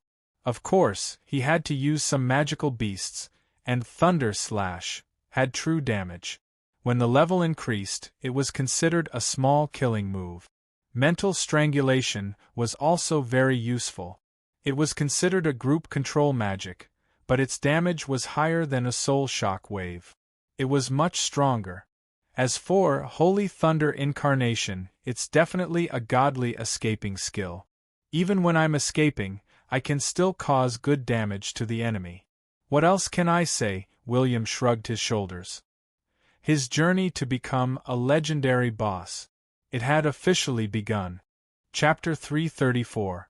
Douglet, the only remaining captain of Alice's personal guards who had enough strength to choose not to leave, was now the captain. William and Lautner followed him. Soon, he saw a small treehouse in Royal City. It wasn't very tall, but it was very exquisite. There were many rare flowers and plants planted near the treehouse. They were of different shapes and were abnormally beautiful. There were traces of artificial construction. Douglet walked to the treehouse and gestured for William to go over. He and Lautner would wait here. William nodded and walked up the creaking wooden steps. He extended his hand and pushed open the treehouse's wooden door. Creak. "You are." A tired voice was heard. William looked into the bedroom and hurriedly replied, "Mother, it's me, William." There was silence in the house for a long time. But not too much time had passed. An elegant and noble elf woman walked out quickly with a longing look in her eyes. Her elfin appearance didn't change much, but her originally jet-black hair had turned somewhat white. It was obvious. During that period of time, she was covering her white hair. But there was too much white hair without the use of magic. It was very difficult to completely cover it up. Alice saw her son who had left her for more than 3 years. She could not conceal the joy on her face. She smiled and said, "William, you've become a handsome young man." "Mother." William walked over and gently hugged Alice. Then he immediately took out the fruit of life and placed it in Alice's palm. Ignoring her incredulous gaze, he said gently, "Mother, this is yours. The fruit of life. Have you been to the fantasy continent?" Alice could not help but ask with tears in her eyes. But William did not answer. He looked at her with a determined gaze. "Mother, please eat it now. If the water of life had the ability to bring the dead back to life, then the fruit of life was a treasure that could break the upper limit of one's lifespan." He was afraid that his mother would hide it and not eat it for herself, or give it to someone else. So he wanted to see his mother eat the fruit of life. And Alice did not reject him.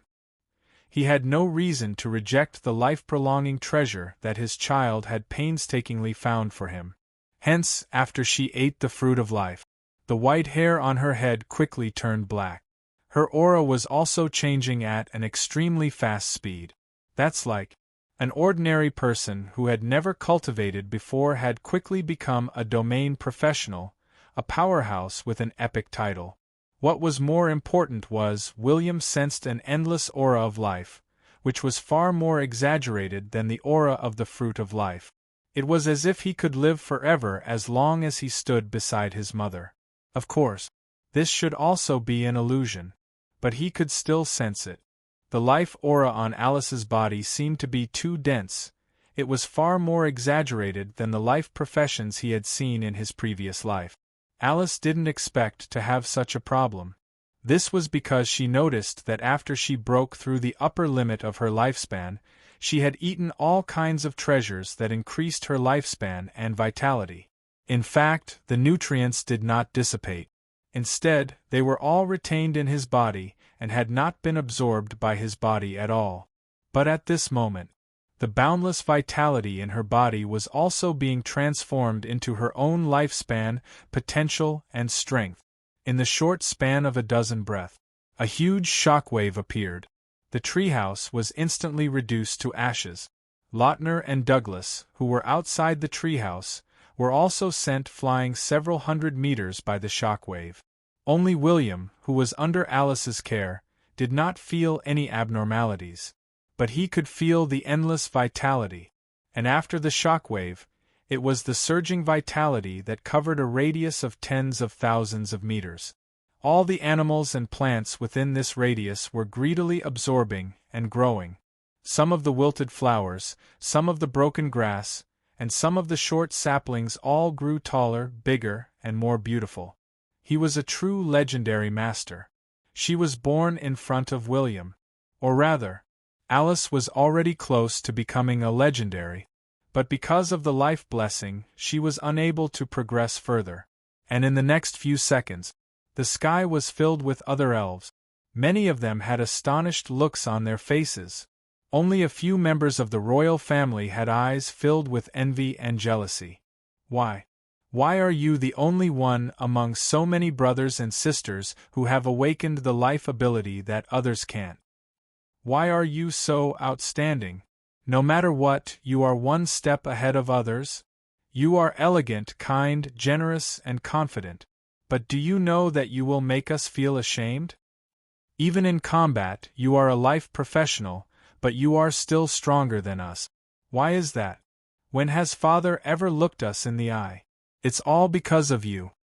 But you finally made a mistake. Father no longer looks at you in a different light. You actually fell in love with a human. Oh my God, d****. You actually fell in love with a human and are pregnant with his child? Father, why did you bring Alice back? She is already pregnant with a human child. It is better to let her fend for herself outside. Hence, 19 years ago, William was born. Without the permission of the Elven King, his father could not break into the Dark Knight Kingdom, which was filled with countless sages, legendary and epic experts. Even if he really broke into the Dark Knight Kingdom many times, but every time, it ended in failure. In the end, he could only try to see Alice and his child in the small town at the edge of the Blackleaf Forest, in front of the Lousy Lord. Until things changed. That man did not want to wait any longer. This impatient guy wanted to become a sage and use his fists to break into the Dark Knight Kingdom to rescue his wife and child. Hence, he went to the impassable continent, where only the legendary experts who were dying of old age could enter, in an attempt to find a glimmer of hope. But that man did not expect. He was a legend. Even if he could not enter the Dark Knight Kingdom, he was still a fearless legend. And he was also a key reason why other princes and princesses did not dare to go overboard with Alice. But he left. But those old princes and princesses became unscrupulous. The Elven King did not pay too much attention. Finally, in order not to let little William bear the many strange gazes in the Dark Knight Kingdom, Alice sent him to the border town. In despair, she gave him her last blessing. That was the inner armor that could bring the dead back to life. And this was the origin of William. William lost his memory. This was the explanation that the prince gave to his legendary mother. So Alice told him some of the things that she had never told him before, from her own mouth. "Mother, what do you intend to do now?" William scratched his head. He thought that it would be better to go to the City of Dawn. This place was boring. He came to the City of Dawn. He was the city lord. You were the city lord of a great city. You could eat and drink well. You did not lack anything. If you had nothing to do, you could help me take care of my pet dragon. But Alice seemed to understand his intention. She smiled and shook her head. "If I want to find your father." The impassable continent? William was bewildered. He felt that life was full of malice towards him. But he could not reject it. Yes, perhaps it's an impassable continent for others, but for a life element professional like me, it's not too dangerous. Alice nodded. She continued to say, "Your father did not die. I know this, but I can feel that he is in danger. I want to save him." William was stunned for a while. He muttered in his heart, "It's up to you. You're the boss anyway." Alice rubbed his head and smiled. "Tell me how you've been over the past few years." "Oh, okay." Alice had become a true legendary expert. This was witnessed by countless elves. Some members of the royal family felt as if they had eaten **T. They were also very afraid, because they were worried that Alice would seek revenge on them. But not everyone was as narrow-minded as them. On the second day, William left. Alice told the outsiders that she wanted to move to the City of Dawn and settle down there. Meanwhile, Alice's 3,000 personal guards from back then all followed along. The Elven King did not stop them. He found time to meet his daughter and then sighed and left. William could sense that the Elven King, who had lived for countless years, still loved his mother, who was his daughter. Because the Elven King was a father, he had to be responsible for Alice. After all, in the Second Era, in order to resist the darkness invasion, the higher-ups of the humans and elves had to marry each other. This resulted in the birth of many half-elves. These half-elves also had very powerful bloodlines and combat power. There were heroes among them, but there were also many traitors. The half-elves, who were regarded as family by the elves, brought great harm to the elves. In the end, after the elves left the continent, they established a rule that no elf could marry a human. Those who violated the rule would be imprisoned forever. But because Alice was the daughter of the Elven King, the Elven King had to prevent this from happening. He had to prevent other elves from marrying a human. But after Alice used the forbidden skill, Blessing of Life, the Elven King realized that he still doted on his daughter. He used all kinds of methods to extend her life and increase her vitality to preserve her life. But it was too late. Alice could only continue to age day by day. Until this day, William brought the fruit of life to this place and changed everything. The difficulty of obtaining the fruit of life was far more difficult than expected. If it was not for the once-in-a-century war in the fantasy continent, if William's luck points were not in single digits, he would not have gone to that battlefield. Even if he was in the fantasy continent, it would be difficult to find the fruit of life. Moreover, even if an ordinary person entered the meat grinder battlefield in the fantasy continent, it would be difficult for him to survive. This bloody battlefield was filled with many causal weapons and unconventional weapons. If William was not strong enough, it would not be just a matter of dying 3 times. He might even die until his mental state collapsed. But no matter what, William had solved this matter almost perfectly. Chapter 335. In the City of Dawn. After Alice arrived here, she did not stay for too long. She only stayed here for 3 days before embarking on the journey to the impassable continent alone. But within these 3 days, Alice used the name of William's mother. She met with all the women who were related to William.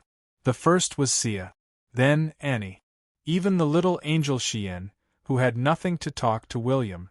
On the 3rd day, Alice received a piece of news from someone. William would go to a fortune-telling shop and look for a man to have sex with. So she found Seth as well. Moses ignored William and didn't even see him for a long time. But William's mother came. Moses did not dare to reject her.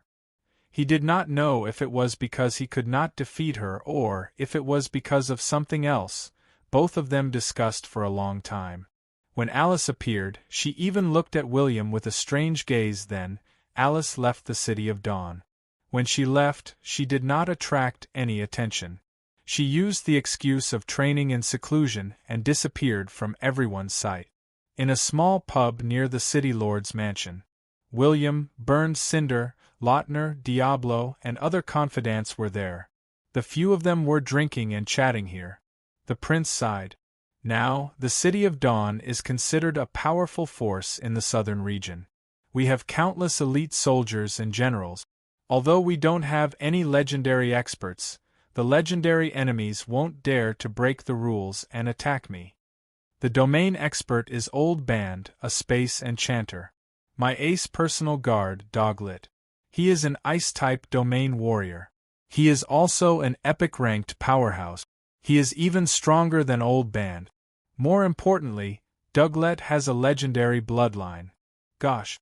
This is definitely the treatment of a mother. It's just that Doglet has been ordered not to help me unless I encounter a situation where I'm certain to die. Even if I destroy the City of Dawn, he will not help me. The third person is my dear Moses, an all-round enchanter who cannot help me easily. Damn it. If there are 3 epic-ranked creatures in the city, only Old Band can help me. At the thought of this, William looked at the others. But Old Leather, as a Grandmaster Time Warrior, not only does he have great potential, but his combat power is also very high. As for Faramir, my personal guard, he's a Wood Element Grandmaster Ranger. Although he only has an epic bloodline, he's quite talented. He's also one of the core combatants of the City of Dawn. Subsequently, William looked at his legendary and epic subordinate. They were the ones who had followed him all the way. If there were no accidents. One more year. That was when the version update ended. Basically, all of them were close to breaking through or stepping into the Guru realm. After all, the resurgence of magic power had brought about great changes. In addition, the potions and magical stones provided by the City of Dawn to professionals were enough for them to achieve breakthroughs quickly. Burned Cinder glanced at William and suddenly said, "What are you doing?" "Drink, Your Highness, you're such a coward. We've already drunk 1 liter of fruit wine." Is 1 caddy of fruit wine a lot? William narrowed his eyes. In the next version update, it was time to use the player's name to develop liquor. No, it was super purified alcohol. When that time came, he would kill these bastards who could not get drunk even after 1,000 drinks. It was like drinking in a tavern for free. Could they drink as they pleased in a tavern that was owned by William? Come. Let's drink until you die. William decided to be generous this time. He would let them drink to their heart's content. Then, they would go to Stormy Island and train day and night.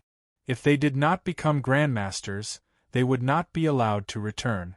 They would not even be allowed to enter a brothel. This was to prevent these bastards from using his name to go around without paying. Forget about drinking. Going to a brothel without paying? Those ladies could not even earn from the price difference. Did they have any humanity left? Time passed quickly. Over the next year, Yizichen, the City of Dawn, did not stop its expansion. With William's good looks, they ferociously cozied up to the surrounding human nations and neutral camps. There were 3 human kingdoms in the southern region, except for the Desert Kingdom. In addition, the Red Fire Kingdom and the Lion Kingdom had good relations with the City of Dawn. William's hands went limp when he received employment missions. During this period of time, William did not roam around. It was mainly because he had just become a Grandmaster. If he went out now, he would have many Grandmasters and top legendary enemies. Therefore, he decided to bear with it. When the players appeared, he would get the first batch of Grandmasters. Then, he would improve his secret manuals and skill levels before going out to cause trouble. Of course, besides the series of problems in the City of Dawn, he was also the honorary dean of the 2 colleges of the City of Dawn. William was very interested in these young fellows who had grown up. He would visit the 2 colleges almost every day and crazily show his face. In a short period of 1 year, this group of young fellows who were not very intelligent had been completely seduced by his good looks. It was unknown how many little girls still regarded His Royal Highness as the standard for their future partners. TSK. William did not know about this problem. Otherwise he would have said, "You're finished. I'm the most handsome man in the God's continent. If you follow my standards to find a man, you will definitely not be satisfied." William had met the little elf girl in the Blue Moon Town. She was Elia So, the future legendary Dawn Archer of the Blackleaf Elves. Her family had arranged for her to enter the Battle Energy College. As such, there were a total of 10 students with legendary bloodlines in the 2 colleges, and these 10 were the 10 young fellows that William valued the most. Of course, it would take a long time for them to be able to help him, but there were many versions and the time span was huge. Besides eating and waiting for death, William basically did not take the initiative to look for missions outside the Dawn College, the City of Dawn, Stormy Island, and the East Sea Metropolis. This was because he wanted to increase the affinity of all the NPCs in his territory to the maximum within a year to prevent internal instability. After all, during the period of version 3.0, the dark creatures did not carry out a second invasion. However, the consequences of the first darkness invasion were what the NPCs had to deal with. For example, the Viscount of Darkness and high-ranking devils were causing trouble everywhere. For example, there were dark warlocks like Madiko and some evil and perverted dark witches. There were also commoners and professionals who had been bewitched by the dark forces. They would secretly kill living creatures at home or in other places to summon the dark creatures. In short, there would only be more and more bloody dark incidents. The Crimson Blood in version 3.0 was considered a main mission for the Chinese players. Because the battlefield was large enough, the number of participants was also sufficient.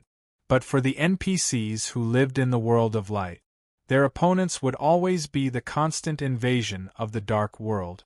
In the 2 years of the version update, other than being extremely busy in the first year, William's second year came to an end amidst endless leisure. On the last day of the game open beta, William was teaching in the Dawn College. It was teaching. It was his first lesson. But no matter what, he had embarked on this path of no return. Of course, he was an outstanding ranger. He would definitely not teach the children magic theories, but he could teach them his own ranger theories.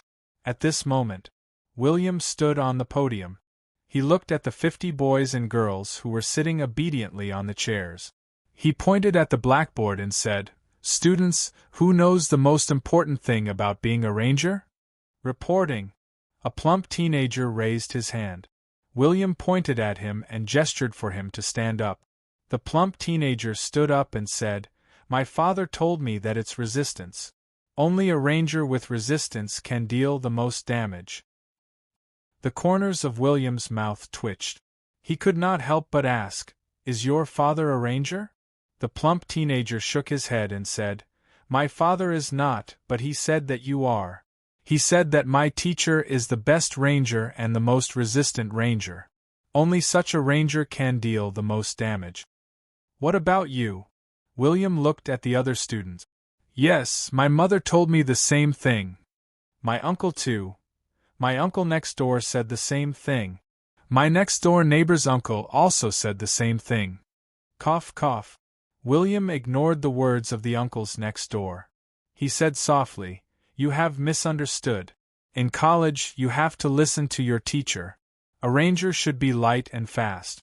He should use his agile fighting style and use his bow and arrow to kill his enemies. The key is to shoot fast, accurately, and fiercely. You also have to run fast." A girl raised her hand and said, reporting, "Speak. My father said that a ranger should stand and take all the damage. He should use his fiercest, fastest, and most destructive fist to smash the enemy's face." William was speechless. He glanced at the ranger teacher standing at the door. He thought to himself, "Did you ask me to teach you to show me how influential I am?" The ranger teacher was helpless. Prince William would spar with a group of people in the arena when he had nothing to do.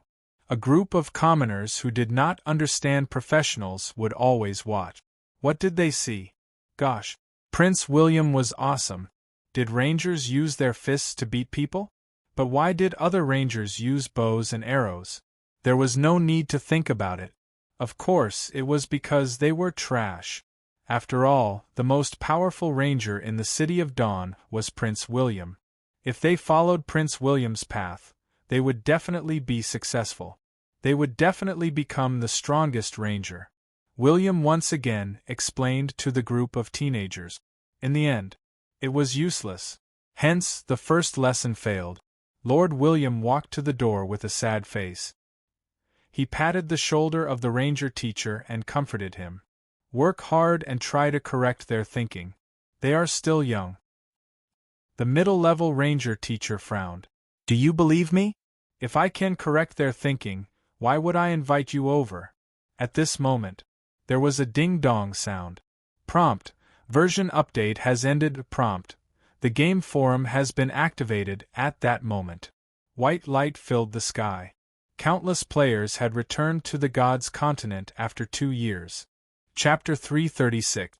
I, Hu Han San, am back. When the players appeared, the City of Dawn became lively again. Wow, Prince William is such a playboy. Why hasn't he provoked an epic or legendary boss to destroy the City of Dawn? But it's fine. We can still use our faction contribution points. Many players felt relieved. Is this gods? It seems fun. The NPC models are so realistic. Hee, so this is the beginner's village that you old players are talking about. I don't see a single white name, and everywhere I look is extremely dangerous. You bunch of cheaters. A certain newbie was already going crazy. Based on this situation, were there any low-level monsters around? Damn it. Were they going to have to carry bricks until the next version update? The African fancy-can-grabbing champion looked around and rubbed his chin in surprise. He said irritably, Motherf **Ker, I haven't even stepped out of the gaming cabin. I've been updating for a whole 10 hours, and I can only enter the game now. But the changes are too drastic. I wonder if the hole in the wall of the southern brothel has been blocked. When the players arrived in the City of Dawn again, they all had a strange feeling. Many of them stood on the streets and outside the city in a daze. Wait, isn't the version update supposed to take 2 years? Why do I feel like 20 years have passed? The City of Dawn has become bigger. But where are the bosses? Why do I only see the young ladies from the Guardian Legion? A gangster. A young lady wearing a beginner's outfit suddenly screamed. Let go of your hand, you shameless, perverted, disgusting scumbag. Hiss, I feel like I'm touching an electric eel. Is there a new special effect? A gangster player shrugged his shoulders. He did not care that his attributes had been temporarily halved. He disappeared in a flash and continued to sneak attack the breasts of other female beginner players. He wanted to try out the negative effects of playing gangster after the version update. He had tried hedgehogs, electric shocks, snake bites, cat scratches, cacti, broken glass, and so on. There were more than 100 of them. But he would not be banned if he played gangster. At most, his attributes would be temporarily reduced. Within a short period of time, he could attack their breasts dozens of times. Many players who witnessed this scene were expressionless. They wanted to say, haven't you had enough from the first version to version 3.0? How many female newbie players in the City of Dawn have not been assaulted by you? You didn't even let Fatty off. If he had the time, he could find a female NPC to increase his favorability. Even if it was a female player, he would have maxed out his favorability. That kind of touch was really comfortable. Within a short period of time, more than 200,000 players had appeared inside and outside the City of Dawn. The number of white lights didn't stop until more than 300,000 players had appeared. However, the Global League of Gods brought a lot of new players to this game that never advertised itself. The most important thing was, in the game, the forum would definitely be shut down. But outside of the game, the forum would not be closed. Many newbies would ask veteran players which beginner village they should go to before they entered the game. After all, it was a good idea to be led by veteran players. If one was handsome and beautiful, there would be many benefits in this era where appearance was everything. The situation in the legendary continent was obvious. More than half of the players were gathered in the City of Dawn. Due to the disappearance of the Black Lava Kingdom's army, a large number of players had left. Many of them had entered the Emerald Dukedom. But no matter what, the City of Dawn had the most players, guilds and clubs with professional players. On the forum, all the big guilds were posting to let the newbie players choose to join the City of Dawn. With such a great momentum, in the future, the number of newbie players in the City of Dawn would continue to increase. William estimated that there would be at least 500,000 players. Because of the God of Gods in version 3.0, there were at least 2.3 million players in the China region. The City of Dawn would be able to attract at least 1 million players. At this moment, on the streets of the City of Dawn, many players with luxurious equipment stood on the street. They had activated the special effects of their equipment, and they were extremely dazzling. They were shouting at the top of their lungs, "Glory is recruiting! Are you the subordinate guilds of the Glory Club trying to get in touch with the top professional player in the Global League? Join the Glory Guild. It's your best choice." The Glory Guild's recruitment method was very standard. However, the reputation of the top professional player in the Global League was very attractive. Many newbie players were very interested. But the Glory Guild had its own recruitment method. The other guilds did not want to fall behind. The leader of the Blade Guild, Zakawi, was standing on the streets with a dozen players who were fully equipped with dark gold equipment. He was also shouting, "Join the Blade Guild. We are brothers. If anyone dares to hurt my brother, I will kill him with my epic orange equipment. I don't care if he is a professional player or not. If he dares to hurt my brother, I will kill him." Gosh, these lines are very familiar. It's like a web game from hundreds of years ago. But I want to join the Blade Guild. A group of newbie players ran over to the Blade Guild. Forget about the Glory Guild, the Blade Guild, and the Misty Rain Pavilion. Can a group of old men help newbies to level up? They are fighting for the level rankings. They don't have time to help newbies. But the Righteous Cute Guild is different. We have 30,000 beautiful ladies, Lolas, young married women, and mature ladies. We love to help newbies to level up. Many girls from the Righteous Cute Guild appeared. In an instant, they were surrounded by a group of animal players. Glory? Blade Guild? Brothers? Gosh, they had been misled. Finding girls to play the game was the most important thing. Kill your brother. Is it fun to have a brother with a girl? Especially in the game, they could play with girls, accompany girls, and play the game. It was killing two birds with one stone. Such benefits had only appeared after the birth of virtual reality games. When had the poor youths of the 21st century experienced such a thing? TSK. Poor ancestors of the single dogs, shameless people. How can there be scum like you in the City of Dawn? Zakawi and Wang Rongyao looked at each other. They were furious. Zakawi suddenly raised his eyebrows.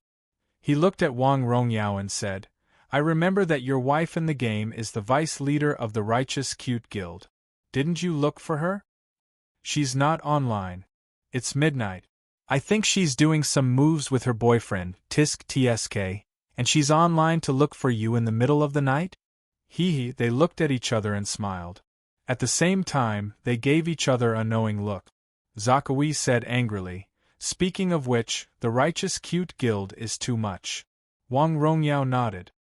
"Let's go to the forum and find a new ID to contact them. Let's not stand with the Righteous Cute Guild. Let's go to another place to recruit people." "Good idea. Where are you going?" "I'll go to the east of the city." "Okay, I'll go to the west of the city." After they left, Wang Rongyao stroked his chin and turned to his partner beside him. "Find some ladies from the guild and go to the west of the city to recruit people from the Blade Guild." Zakawi had the same idea. He said with a gloomy expression, "Hire some assassin guilds to steal from their houses so that Glory won't have time to recruit people. Go to the guild and coax the few remaining national treasures out. Let these people go to the east, west, south, and forget about the Righteous Cute Guild in the west of the city. Let them recruit people from these 3 places. What about us? A warrior player asked with a big sword. Go and kill people. Do they really think that we are going to help the newbies level up? Oh, kill who? The warrior player asked.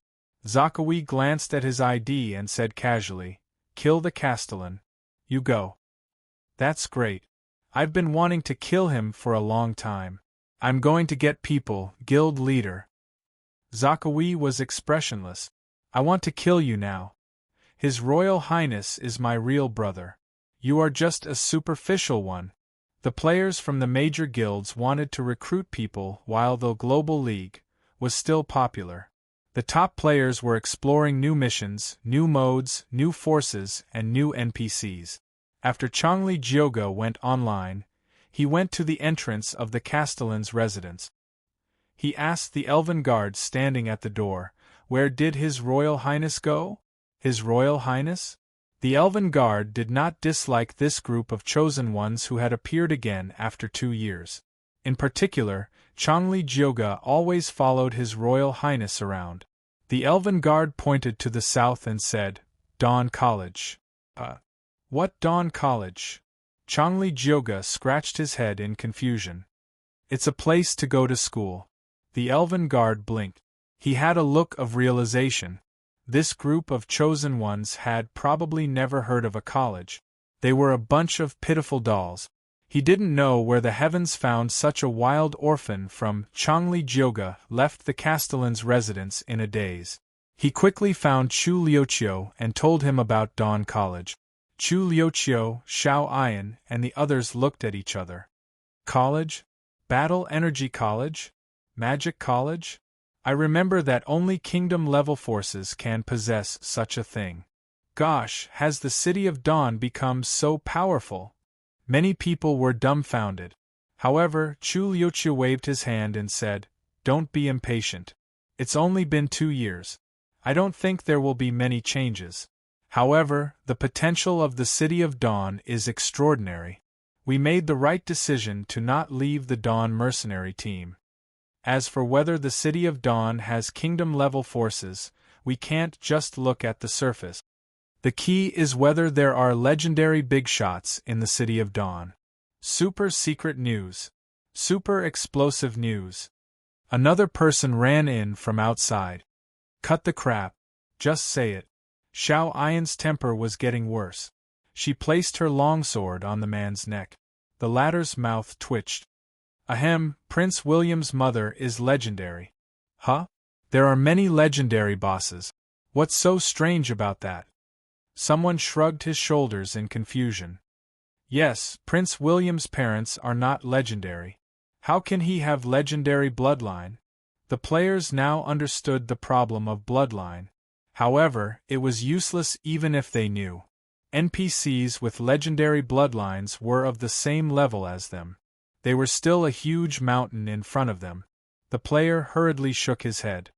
No, Prince William's mother is a legendary great enchanter. Gosh, we have a backer. Arrogant? Ha ha ha, our backer is finally no longer His Highness, that scum. Chu Liuqiu's mouth twitched. Are you guys too arrogant? Or do I not understand this world? We are only intermediate level. Prince William is probably a grandmaster. Are you guys not qualified to show off? Chapter 337. The City of Dawn had changed a lot. Many of the veteran players were not used to it. More importantly, some of the bosses and big shots that he was familiar with were all gone. He had no idea where the muscular, heavy women had gone. But just when countless people couldn't find the mission panel, a voice suddenly reverberated throughout the City of Dawn. Ding dong. All the players in the City of Dawn had received a new mission. City of Dawn Mission Introduction.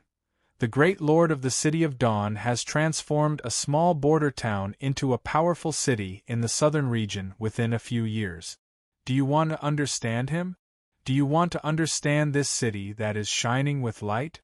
Please find the Dawn cards hidden in the corners of the city. Mission difficulty. None. Mission requirement. Find the Dawn cards. The cards record information and power in the City of Dawn. The more Dawn cards you find, the more rewards you will receive. If you collect 50 cards, you can exchange them for an advanced silver equipment.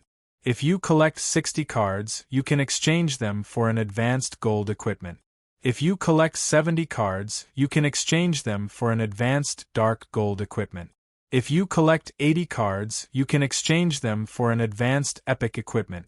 If you collect 90 cards, you can exchange them for an advanced legendary equipment.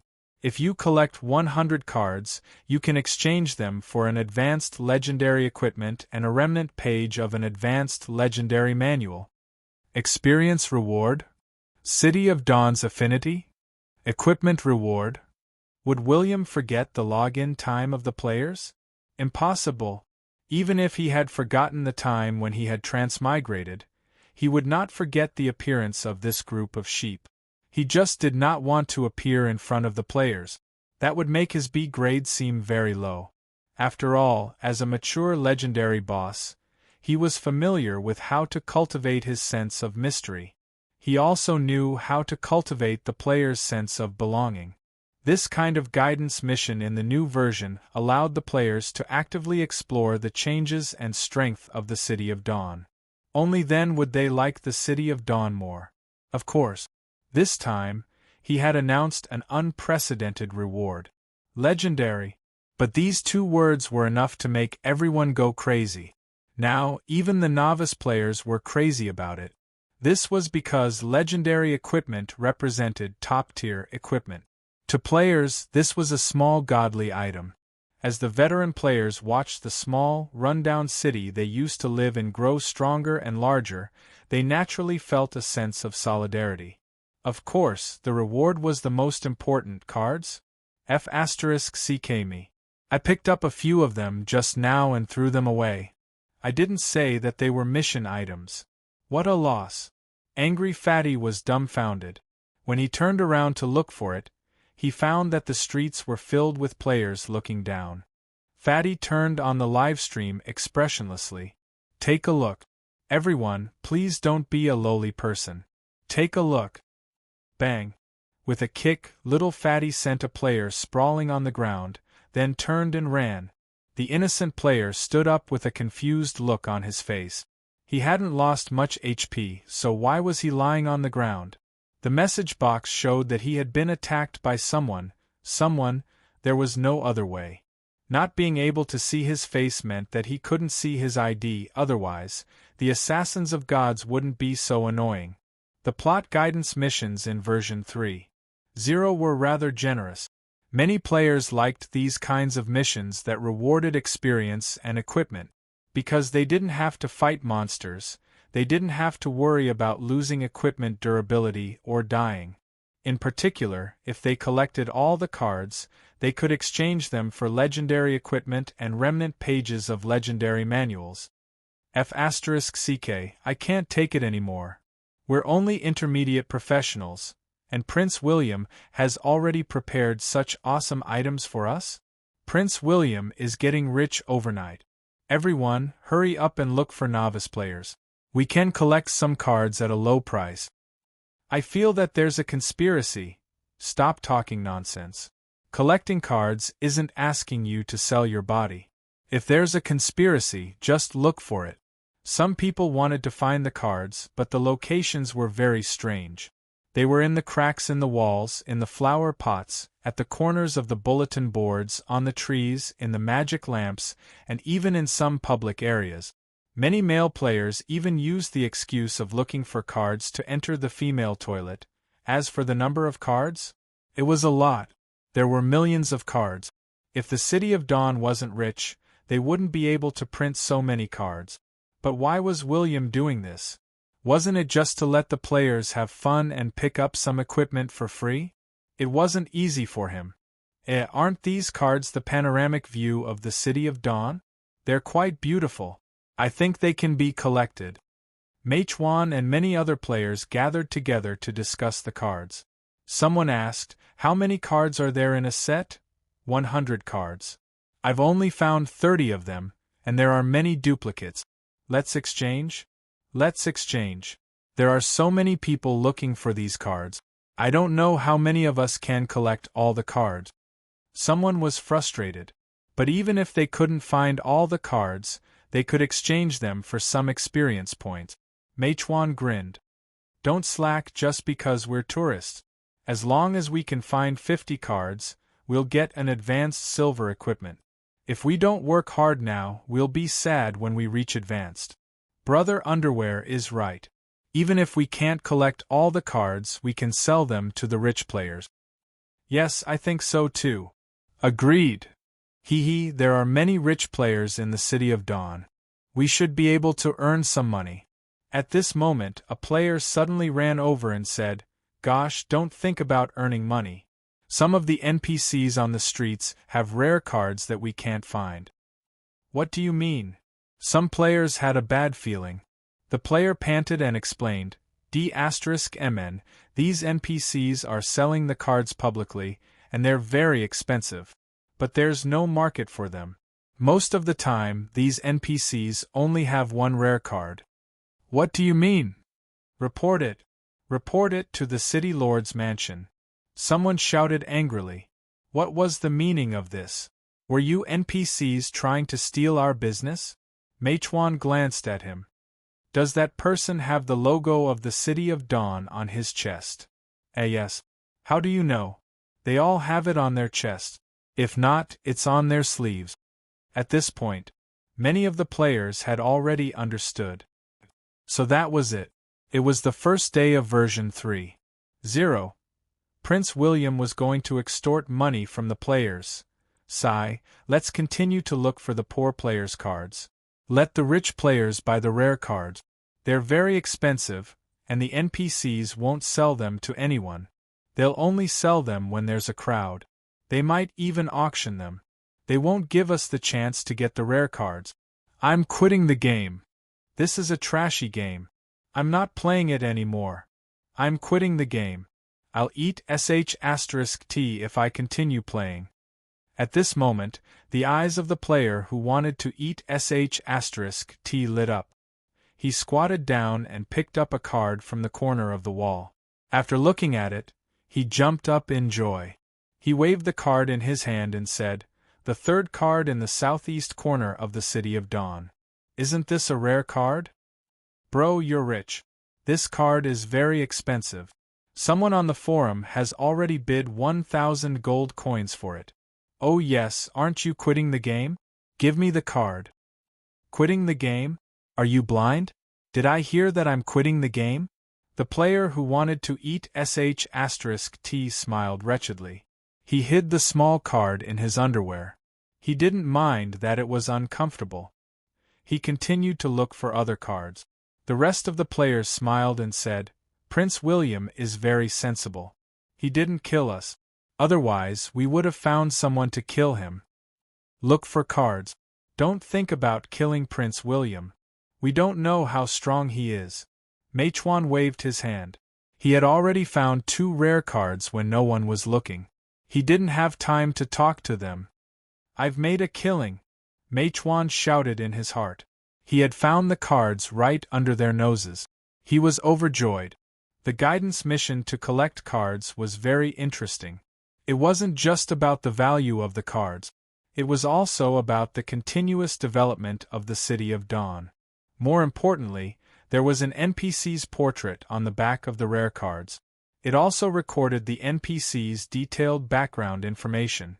He even talked about what boss he had killed and what glory he had obtained. The cards of Burned Cinder and Sarimas had been found. Burned Cinder was wearing a fiery red armor. His body was covered in flames, and his long and narrow Dragon Slayer blade was like lava. He was very handsome. His ranking in the Magic Martial Arts Conference was also listed on it. His status in the City of Dawn and so on. The latter had a portrait of a silver-backed ape carrying a mace. Ahem. Anyway, these cards could be used to exchange for equipment. They could also allow the players to have a deeper understanding of the NPC. To the players who were addicted to collecting, the value of these cards was comparable to epic equipment. Of course, if it was a legendary equipment, They would have to consider it carefully. As for the card that owned William, until now, no one had found it, and no one knew how many cards William had. Anyway, there were ladies on the forum who had started bidding. They were offering 20,000 renminbi just to get the prince's card. This card was definitely the rarest. It was essential to exchange for legendary equipment and secret manuals. The guidance missions in the City of Dawn were luxurious in terms of rewards, interest, and other aspects. As for the guidance missions in the Black Lava Dukedom and Emerald Grand Dukedom, what was the guidance mission? Brothers. In this free and open game world, one had to figure it out by oneself. However, the forum of the two dukedoms had been scolded by the newbie and envious players. Damn. The difference was too huge. They couldn't accept it. Some foreigners couldn't help but complain when they heard the news, of course. The card collection mission was interesting, but the value of the card was too high. As a result, many murders occurred in the City of Dawn because of a card. What was interesting was that this kind of thing happened quite often. The girls in the Guardian Army were a little busy because the players were really fighting for money. Chapter 338. Many players complained incessantly about the card collection event. Those who were not unlucky would be furious when they saw that other players and NPCs had rare cards. They would want to quit the game. But whenever a tribe leader was lucky enough to find a rare card, he would smile and say that it was delicious. Without a doubt, this card collection event was specially prepared for the rich. Some players liked to use the online banking system of gods to trade. But some players were not short of money and liked to use gold coins to trade. For example, NPCs who had rare cards. In such a situation, many players in the Grand Deity team could feel William's deep hatred for them. But they were rich. What was a rich? They could obtain equipment that others could not have. They could obtain secret manuals that others could not have. This was a real rich man. They wanted to be the most handsome guy on the main street of the City of Dawn. The value of a rich man in the game world was to magnify their competitive mentality. As the captain of the Grand Deity team, Lucky Dream was disdainful when he saw a girl on the forum offering 20,000 yuan to buy William's card. He bought 10 magic amplification scrolls that cost 500 gold coins. Area loudspeaker. He shouted in the City of Dawn, normal card, 50 gold coins each. Epic character card, 1,000 gold coins each. Legendary character card, 3,000 to 10,000 gold coins each. William's card, 100,000 yuan. I'm Lucky Dream. I'm at the central square now. Anyone who wants to sell their card can look for me. The Grand Deity team will accept any card you have. Once he said that, the whole world was really f***ed. Rich, rich, rich. Grand Deity, 666. I'll accept all the cards. He really has a mine at home. It's not just a problem of having a mine at home. I think he has 17 or 18 mines. Are we selling? Are we going to exchange for experience points? If we want to earn experience points, we can complete missions. The experience points can be turned into money. Is there a need to go against money? Obviously, this was the opinion of most players. In any case, the average player would not be able to gather 100 cards. In fact, they might as well sell the cards to Lucky Dream if they could not even gather 50 different cards. After all, Lucky Dream was a godly tycoon who never lied. In the history of version 1.0 and 2.0, he was the brightest player in the City of Dawn. It was not a bad idea to sell the cards to him. However, the influence of the game gods was gradually expanding. How could there be a group of tycoons in a game like this? Even the Grand Deity squad was made up of rich people. But Huaxia was too big. There were too many rich people. After Lucky Dream shouted, the loudspeaker sounded again. Hello everyone, we are Mars Gamer, Meng Meng, who just joined the game in version 3.0.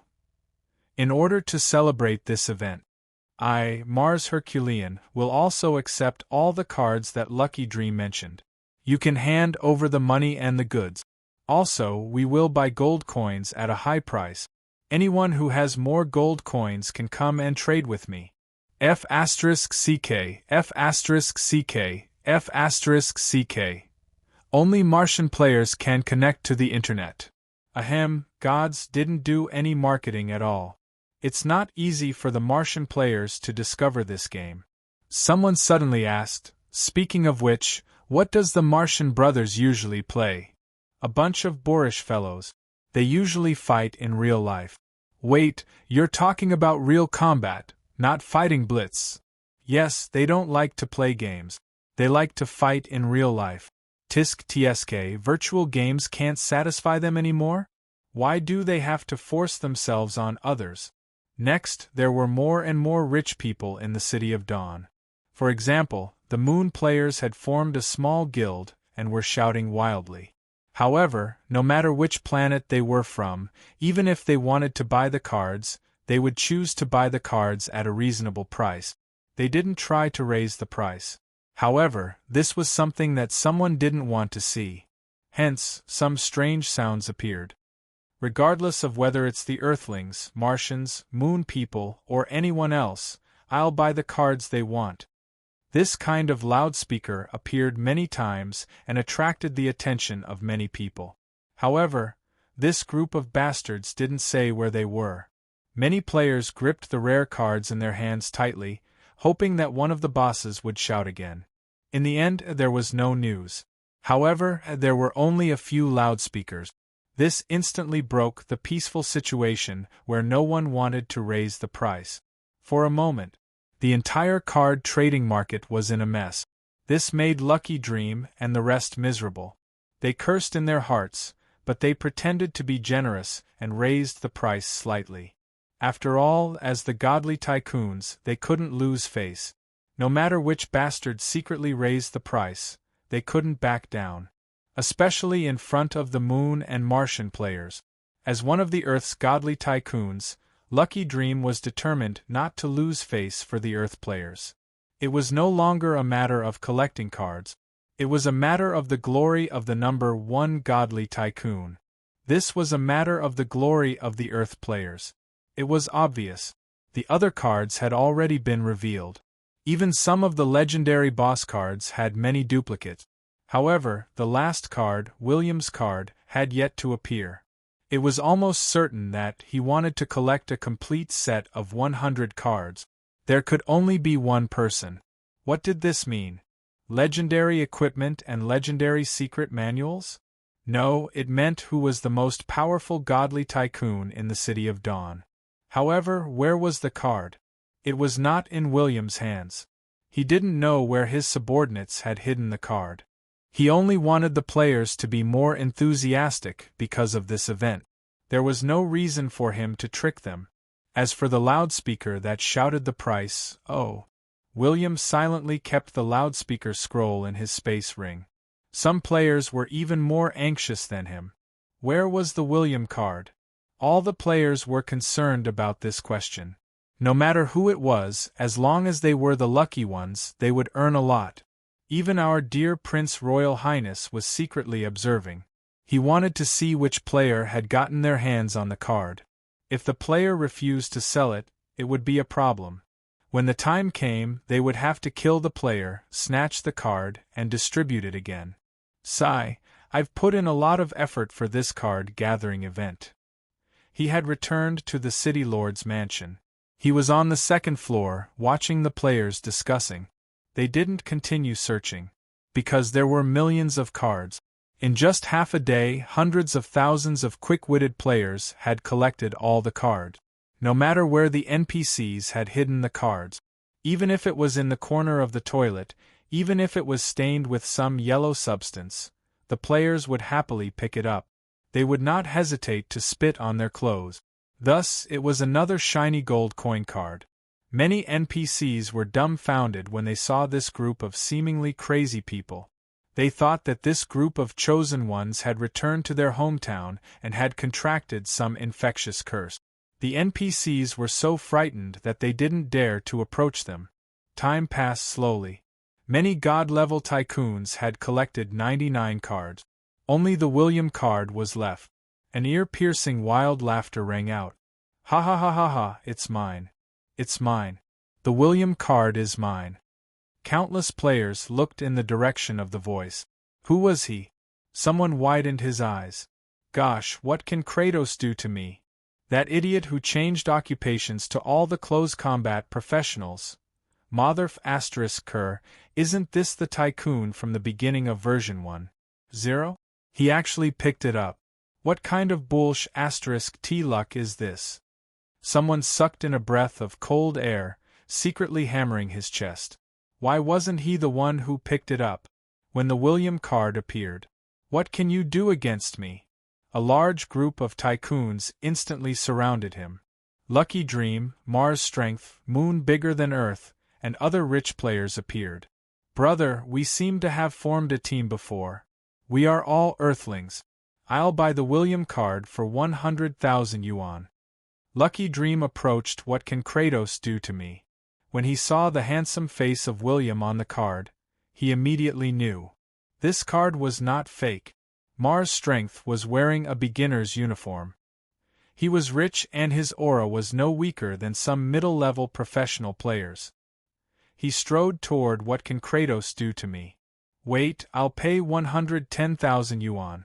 Sell this card to me. Let's be friends. How about that? Tisk tsk, are these the rich players from Earth and Mars?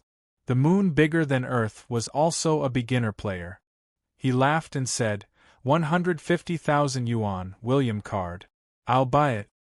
160,000. 170,000, 200,000. In a short period of time, the three of them were bidding crazily. The price had reached 200,000 yuan. Even though it was just a William card, they had spent a lot of money to collect the other 99 cards. Lucky Dream coughed and pulled the other two people over. He said in a low voice, "Don't overdo it when you're playing games. We don't have to compete like this. My bottom line for this card is 1 million. That's unfortunate. My bottom line is 1 million. Mars Hercules shrugged. Lucky Dream and Mars Hercules looked at each other, then at the third person. The Moon is Bigger Than Earth raised an eyebrow. Sorry, my family started out mining helium-3 on the Moon. This card. I have no bottom line. Lucky Dream and Mars Hercules were speechless. MMP. He had met his match. He really met a super rich man who had a mine at home. He was not a godly tycoon. He was an immortal. However, what everyone didn't expect was that, what can you do about Kratos ignored the three of them. When he saw Glory's Xiao Ian passing by, he immediately ran over and stuffed his William card, as well as the other 90 cards, into Xiao Ian's arms. Countless people were dumbfounded. Even Xiao Ian, Chu Liuqiu, Chongli Jioga, and the other team members who had never looked for a card before were dumbfounded. Xiao Ian, who usually looked extremely fierce, was at a loss of what to do. What can you do about Kratos? Scratched his head shyly.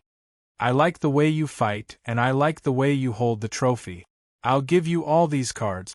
I hope the high-level legendary equipment and legendary manuals will be of some help to you. I hope you can lead Glory to become the world's #1 again. Glory's team leader Chu Liuqiu's face darkened. Xiao Ian swallowed her saliva. Oh, I haven't collected all these cards yet. I'm just short of a few. However, these cards are not too rare. You should be able to collect them. Oh my god. What the F asterisk CK? Oh my god, are you kidding me? Damn, I'm blinded by this dog food. My Xiao Ian, please don't agree to his request. Kratos is a real man. He is not that kind of person. That's right, he is. What can you do about Kratos? Chapter 339. Who was Xiao Ian? The vice-captain of the Glory Club. She was a star professional player in the Gods Professional League. She was one of the top 3 girls. She was pretty and her breasts were big and perky. Her legs were white and long. Her family was rich and her gaming skills were good. That would be a little invincible. Her pursuers could form a queue from the south of the city to the bottom of the Dawn Cliff. Xiao Ian had many flower protectors. Basically, anyone who wanted to woo Xiao Ian had to get past them. But what can you do about Kratos give? A super limited edition card. The William card and other rare cards. There were more than 90 of them. They were worth a lot. However, it was precisely because of this that the Flower Guardians were at a loss for words. Xiao Ayan was embarrassed. She wanted to reject immediately. I'm sorry. Our club has a rule. We can't accept expensive gifts from fans. I'm a good person. I'm not a fan. I just want you to remember my name. What can you do about Kratos answered first. Next, he threw a look that said, I'm going after you. He dashed through the crowd and ran away handsomely. Damn. What a trick. I can't reject it. TSK. This trick is amazing. It's a good way to force people to remember their ID. It's a pity I don't have that much money. I'm poor shook his head sadly. Wandering No Ital's dad suddenly said, Actually, there's another way to make the girl you like remember your ID deeply. What? Wandering No Ital's dad laughed. Of course, kill her. Every day when you go online, you slash her with a knife. Regardless of whether you kill her or not, she will definitely remember your ID. It's very cheap as long as you're not afraid of death. This was a terrible idea. They had enough of it. Many of the female players rolled their eyes. But there were always weirdos. Reality was often more illogical than novels. After all, in this undying world, male players could be flirtatious.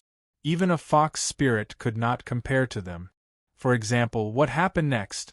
Oh right, Xiao Ayan, what does the William card look like? Let us see. Someone suddenly asked. Xiao Ayan was a little dazed. She was even a little touched. She even had the thought of getting to know what can you do about Kratos. She then had the time to check the cards. But when she wanted to reveal the information of the William card, she raised her eyebrows. Subsequently, Xiao Ayan was expressionless. Her eyes were filled with ferocity, and there were black lines on her forehead. She threw the William card on the ground. Everyone was dumbfounded. What? Even if what can you do against me has already escaped, there's no need for you to throw this card away. However, when Lucky Dream picked it up, he squinted his eyes and sucked in a breath of cold air, because he realized this card was actually a sticker. He tore it off and revealed the original appearance of the William card. The surrounding players widened their eyes. F***CK. This is just an ordinary card. Then, Xiao Ayan threw all the other cards on the ground, and a large group of people picked them up, hence. They discovered every single card was a F***King normal card, and it was a card with a high repetition rate. If they were to be sold in gold coins, the total value would not exceed 3,000 gold coins. However, there were pictures on both sides of these cards. As for these stickers, no one knew where, oh what can you do against me, got them from. Or, he must have some kind of magical tool. Just as many players thought that what can you do against me was too cunning. One of the players suddenly exclaimed, Look at the forum. What can you do against me has posted. F***CK. F***CK. What the F***CK? The title of the post was, Xiao Ayan, I'm very sorry. I thought about it and decided to exchange for legendary equipment and legendary secret manuals for myself. Just take a look. First comment. Legendary equipment and remnant pages of legendary secret manuals. If you're envious, please deduct one. Second comment. Xiao Ayan, I know you don't like me, but I really like you. I want you to remember my name forever. Third comment. Oh yes, the card will not be recycled. However, after exchanging for it, it will be marked by magic. Tomorrow, I will auction the William card at a high price. If you're interested, you can give it a try. Fourth comment. Xiao Ayan, I've thought about it for a long time. I like you, but I feel that I prefer games. Fifth comment. Oh yes, take a look at the information of our handsome prince. Fourth place in the Southern Region Magic Conference. Suspected to be the reincarnation of the Thunder God, killed the Viscount of Darkness in a split second. Next to the information was the handsome profile picture of the prince. Beside it was the word Grandmaster. What the hell is the Magic Conference? He's only in 4th place. How dare he put it on the list? The reincarnation of the Thunder God is a little awesome. Our prince is of the Thunder element, but he doesn't look like the Thunder God. I think he should be called Electric Spark. Who is the Viscount of Darkness? Who knows him? Anyway, the new information about the prince did not make the players feel how terrifying he was, because the players were more curious about the tricks that he had used. But William did not care. As time passed, the players would know how strong he was. When he saw "What can you do about me, Kratos" running away, he felt that something was wrong. This was because the guy was running towards the card collection exchange point. But what no one expected was that "What can you do about me, Kratos" was the first to collect all 100 cards. What can you do against me? I'll remember you. I'm going to kill him now. Who's going with me? I'm going to destroy his equipment. I'm going to kill him 10,000 times. I'm going to kill him until he becomes a level 0 smurf. The arrogant and beautiful Xiao Ayan exploded on the spot. She bared her fangs and brandished her claws. Chu Liuqiu and the others quickly pulled her back and covered her mouth so that she would not open her mouth. Then, they hurriedly brought her away. After all, such words would affect the image of the professional players, and they would be easily attacked by the rival clubs. But the other players were not offended by Xiao Ayan's words.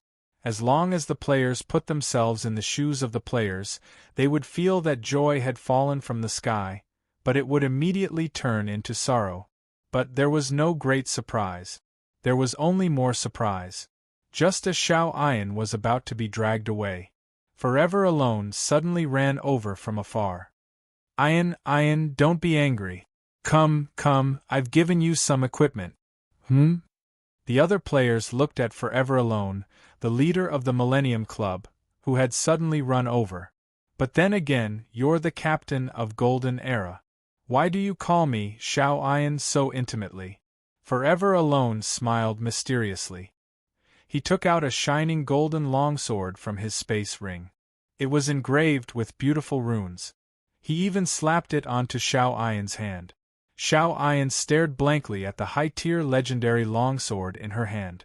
She was getting more and more confused. Forever Alone smiled. I saw someone on the forum looking for trouble with you. Then, I bumped into that "What can you do against me" guy. He hadn't kept it in his space ring yet. He was still admiring it. Thus, I casually killed him. Coincidentally, I dropped his legendary equipment. But his legendary secret manual wasn't dropped. I remember that you're a metal-type professional, right? He's also a metal-type. It's a good match for yours. But the blade is a little long. It's not suitable for a shield warrior. Why are you giving it to me? Xiao Ayan was very cautious this time. She didn't dare to believe these bastards anymore. Forever Alone didn't have the chance to speak. Chu Liuqiu stood up with a dark expression. He pulled on Forever Alone's arm and said in a low voice, "Bro, can't you pay attention to your image when you're poaching people? Don't overdo it. Even if you can't use a high-tier legendary weapon, can't you give it to someone else in your club?" Forever Alone saw that he was about to be pushed away. He shouted at the top of his lungs, "Xiao Ayan, come to our club if you're free. I'll give you the position of captain if you come. I'll be the vice-captain." Chu Liuqiu is already a middle-aged man, but he's still stubbornly refusing to give up his position. How wicked is he? He doesn't even know how to take care of the younger generation. F***ck off. You're still trying to sow discord. You scum. The battle began. The old captains of the two clubs began a new round of battle. After all, there were all sorts of tricks in the competition between clubs, be it in the open or in the dark.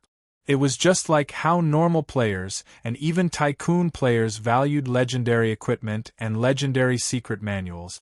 But to professional players, it wasn't that important. This was because they had subordinate guilds. A large number of fans would support them to become stronger. When the time came, They only needed to buy some contribution points for low-level players. Then, they could choose suitable legendary secret manuals and legendary equipment from the exchange list of the Dawn mercenary team.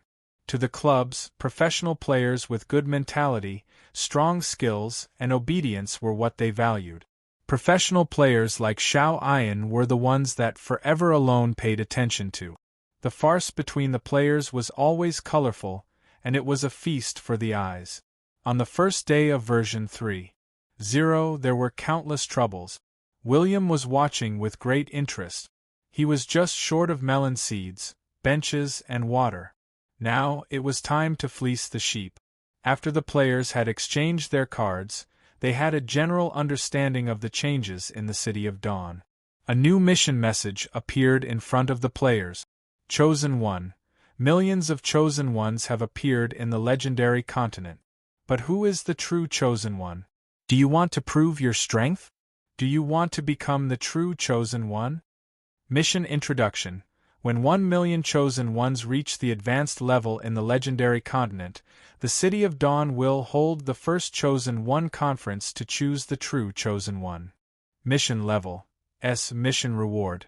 City of Dawn Affinity plus 300, William Blackleaf Affinity plus 100. Mission Reward. Advanced Legendary Equipment with the same attributes. Mission Reward. 2 million Experience Points. Mission Reward. Title of the Chosen One Optional Mission Reward. Core member position in the Dawn Mercenary Team. The moment this mission message appeared, all the players in the City of Dawn fell silent. Many of them were completely dumbfounded. This was a grand gesture, a grand spirit. Regardless of whether the players were from the City of Dawn or not, they could participate. Even if the players from other factions won, they could leave with the rewards. They did not need to join the City of Dawn. But, this was a huge reward and bold move. How many players would be attracted to the City of Dawn? At this moment, William muttered to himself, version 3.0, the City of Dawn will be rich and powerful. I want to establish the benefits of the City of Dawn as a super playground for the players. I want all the players to see it clearly. I am the one who truly loves you. Do you want to become stronger? Do you want to become an awesome existence like the Chosen One? Buy gold. Level up. The City of Dawn has prepared many good things for you. Use experience points and gold coins to exchange for them. Chapter 340. After the Chosen Sun mission appeared, the players could finally take a break. After all, this was a large-scale S-level mission. It was not something that they could do now. The main purpose of the Chosen Sun mission was to give the players something to work towards. According to their familiarity with the Lord of the City of Dawn, even if they were not the champion, they would still receive many rewards. Speaking of which, isn't there a benefit for the core members? Many single players could not help but lick their lip. I remember that Prince William once said that, the core members will be given wives? The few single dogs beside him nodded. Yes. The wife given out should be an NPC wife. I wonder what kind of wife will be if we really get first place. Will she have a good figure? Will she be pretty? Ahem, if you want to do something with an NPC wife, you have to earn enough affinity points. What if she's unhappy, tisk tsk? When everyone heard this, their hearts instantly turned cold. That's right. There was such a trick. This was a free wife that could be thrown away at any time. Or even cuckolded. MMP. Indeed, they knew that there was a conspiracy behind this welfare. Not to mention the issue of wives that the players had been yearning for. Prince William was the most handsome man in the City of Dawn. He would never be stingy with his mission rewards. However, this also made many players who felt good about themselves more motivated. They hoped that they could reach the advanced level as soon as possible so that they could gain an advantage and obtain a good ranking. Changli Jioga glanced at Xiao Ayan, who was sulking. He did not dare to mention the cards. He sighed. Prince William is very generous. He gave us an S-level mission the moment we logged on.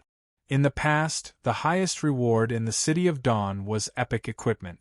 Now they are giving us legendary equipment. Prince William has become rich again. Or perhaps, the status of the City of Dawn in the southern region has changed? Chu Liuqiu was deep in thought. Exclamations of surprise could be heard. The players near the central plaza made way for them. All of them were advanced professionals. All of them were pure-blooded elves. They wore full sets of gold-grade equipment, and dark gold-grade weapons hung at their waist. They marched in an orderly fashion, like war drums, step by step, and arrived at the central plaza. However, the shocking sound they made seemed to be knocking on the hearts of countless players. These elves were William's personal guards. However, the number of people had skyrocketed by 3,000. The 2 rows of elven soldiers dispersed. The prince officially appeared on the back of the Thunder Horse King. He narrowed his handsome eyes and scanned the players around him with a smile. Instantly, all the female players clenched their fists and screamed in excitement. "Hubby, hubby, look at me! Hubby, look at me! Your Highness is so handsome, I can't take it anymore, I can't take it anymore. His Highness has become even more handsome. Heavens, my God, His Highness is looking at me, His Highness is looking at me, am I pregnant with a baby?" A young lady jumped up excitedly. If it wasn't for the fact that there were too many elfin guards around William, many of them would have rushed over to touch it. The players were very happy to see William. But the female players screamed. The male players instantly lost interest. Boring, boring. He's just a little more handsome than me. What's the big deal? Cough, brother, we're both men. His Highness's looks are enough to melt this old man's maiden heart. As for your shameless old face, it's not even as good-looking as the rocks in the toilets of the countryside. As he spoke, the male player clicked his tongue and did not speak again. He continued to stare at William. He was no different from the other female players. They were all good-looking creatures. Or rather, there were many male players like this. After all, no one knew what was going on in the heads of these male players who were staring blankly at him. William felt that the atmosphere was about right, and the screams gradually died down. He extended his hand and gently pressed it down. He said, "I'm very happy today. I didn't expect that after 2 years the gods would send you back again. Now, are you interested in helping me complete a mission?" He continued to dictate. The players received a mission notification again. In Gulf, the darkness invasion has been over for a long time. But after 3 years, many devil's dens and dark creatures have appeared on the massacre plains. Mission Introduction. Follow the Dawn Army and completely annihilate the dark forces on the massacre plains. Mission Level A+. Mission Reward 10,000 experience points, 200,000 experience points. Mission Reward 100 contribution points, 3,000 contribution points. Friendly reminder, have you seen the mission reward? Just follow the mission. Indeed. Mission Level A+. The mission reward was a little low. But the players were still not enthusiastic. When they saw the Dawn Army, they wanted to see how strong the City of Dawn was. This was also William's plan. He wanted to make sure that the players would not leave. Then the City of Dawn would have to show their amazing strength. There were 33 Devil's Dens on the massacre plains. There were more than 400,000 dark creatures. These bullies only dared to cause trouble for other races on the massacre plains or harass passers-by. Now that the City of Dawn controlled both the north and south sides, they did not dare to be too arrogant. They could only slowly accumulate their strength and try to find an opportunity to attack the Black Lava Dukedom. They wanted to catch the Dawn Army off guard. But it was William's intention that they could survive until now. This battle was for the players to show their strength. It was enough for the players to kill some middle-level and low-level dark creatures. It was slightly difficult for them to obtain 200,000 experience points and 3,000 contribution points. But what did the players like? They wanted to use their own methods to change the plot. Anyway, the version had just been updated. Even though the rewards were not very generous, it was still relatively speaking. At least, it was much better than the Black Lava Dukedom and Emerald players. William did not give the players much time to prepare. He did not give them time to prepare either. When the sun was about to set, the crystal in the City Lord's palace had never been extinguished. It was as if the eyes of God had suddenly turned to the massacre plains. Eye of Sauron, once again, the light shone on the barren land of darkness. Meanwhile, 2 doors leading to the underground opened. The players followed William and his personal guards out. Buzz! The bugle horn sounded at this moment. In the next moment, the 3rd door at the bottom of the cliff opened. A total of 100,000 elite soldiers and generals walked out. But it was not over. The 4th door opened. 9,000 strong and sturdy cavalrymen also appeared from within. There were 2 Thunder Warhorse legions. The other cavalry legion was made up of black warhorses with dragon blood. These tall warhorses had sharp teeth, and their hooves were like dragon claws. Their bodies were covered with scales. It was obvious. The black dragon warhorses bought from the citadel had a much stronger dragon bloodline than the Thunderbolt warhorses because they had more dragon characteristics on their bodies. Of course, this did not mean that their bloodlines were of a higher level. They were almost the same, but the players were dumbfounded. Just the 100,000 soldiers of the Dawn Army were already too powerful. Gosh, more than half of the elfin soldiers? The Serafkin also have 2 legions. Why are there so many dwarves? But Prince William is a prince. Look at the elfin symbols. They are all intermediate, advanced, and grandmaster bosses. Are they only soldiers or captains in the Dawn Army? In particular, the 100,000 Dawn Army soldiers were all intermediate professionals. There were even more than 6,000 advanced professionals, the most dazzling ones. There were many legendary bosses standing in front of the 100,000 Dawn Army soldiers. Burned Cinder, Diablo, Shien, Lautner, Shien, the long-legged angel of the Serafkin. Shien is my true love. I remember she proposed to His Highness back then. I agree to this couple. Swish. The valiant and heroic angel Shien suddenly turned her head. Her blade-like eyes emitted a dense killing intent. The player's legs tightened, and he almost peed in his pants. Ahem. There was nothing he could do. The blemish in Shien's life was when she had broken her wings and knelt on one knee in front of William. But this scene was recorded by some meddlesome players. There were many screenshots and videos of it. But this was not the end. Suddenly, ear-piercing screams came from the cliff where the Serafkin once resided. Then, the sound of something piercing through the air appeared above their heads. The players looked up and sucked in a breath of cold air. Griffins. The 3,000 griffins of the City of Dawn were like heavenly soldiers. They flapped their wings and gradually descended in front of the players. Meanwhile, the 3,000 griffins patted their chests with their right hands. Even the front legs of the griffins knelt on the ground to show their respect. And the person in front of them, it was William. The players did not know what to say. Because Prince William had pretended too much that day. They were almost immune to it. Chongli Jyoga's mouth twitched. It's over. I don't know how to suck up to Prince William in the future. Prince William is getting more and more arrogant. I can't get along with him. Chu Liuqiu calmly shook his head and said, Even so, haven't you realized that Prince William values us, the chosen ones who can't die? What do you mean? Continue to show your shameless attitude. Prince William is very easy to get along with. Chongli Jyoga glanced at the players who wanted to laugh but could not control themselves. He expressionlessly said, I want to appeal to the club. Chu Liuqiu coldly snorted and said, Overruled. Get lost. William glanced at half of the Dawn Army. He rode on the Thunder Horse King and slowly advanced. He waved his sword. Swish.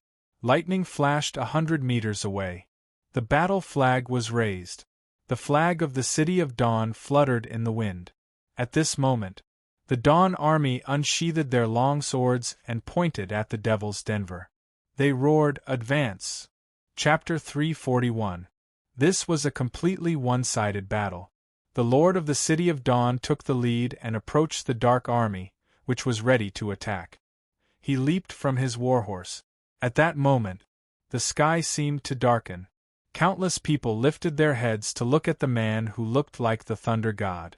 They saw 2 bolts of lightning shot out from his eyes and swept across the battlefield within a radius of a few hundred meters. Wherever he passed, skeleton soldiers, dark lizards, hellhounds, and dark knights were all reduced to ashes. Then, he transformed into a bolt of lightning and crashed into the ground. Crackle! Countless bolts of lightning spread out from his body, and the monsters within a radius of 100 meters were wiped out. Then, many legendary bosses of the City of Dawn charged into the Dark Army's camp. The dark creatures could not escape. They could not leave. The dark creatures could only guard the Devil's dens. They could not return to the Dark World. Unless they waited for the second Darkness invasion, they would receive a large number of reinforcements. Of course, more than 30 Devil's Dens had expanded over the past few years.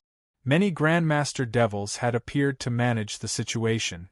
This was a battle of soldiers against soldiers and generals against generals. Besides a few devils, the dark creatures under them were too weak. They could not withstand a single blow from the Dawn army. When the light and the darkness collided, the light and the darkness collided. The dark creatures retreated like a receding tide. They fell in droves on this bloody battlefield. The Dawn army, under the leadership of many Boss Legion leaders, killed their way to the center of the battlefield. The 3,000 Griffin legions were made up of elfin archers. They were the best archers in the sky. When there were enough archers and they were powerful enough, if there was no air force to stop them, they were cannons in the sky. Every elf could unleash a powerful sniper attack. This was a battle of levels, equipment, bloodline, and mounts. The dark creatures relied on their numbers. If they did not have an absolute advantage in numbers, or if there were not enough devils to participate in the battle, there was only the possibility of them retreating. This was why William did not even bother to use cannons. Seeing this scene, the anger in the hearts of several Guru Realm demons kept rising. They were about to attack William. William seemed to have discovered them. Hence, in front of countless bystanders, William transformed into the body of Holy Thunder and passed through the bodies of the dark creatures without any resistance. While he dealt thunder damage to the dark creatures, his speed was so fast that it surpassed the speed of sound. In just a few seconds, the Lord of Dawn arrived in front of the 3 Grandmaster Devils. Thunder Slash! William didn't waste any time. 100-meter-long Thunder Slash slashed down. Before the sword chi arrived, several cracks had already appeared on the ground beneath the enemy's feet.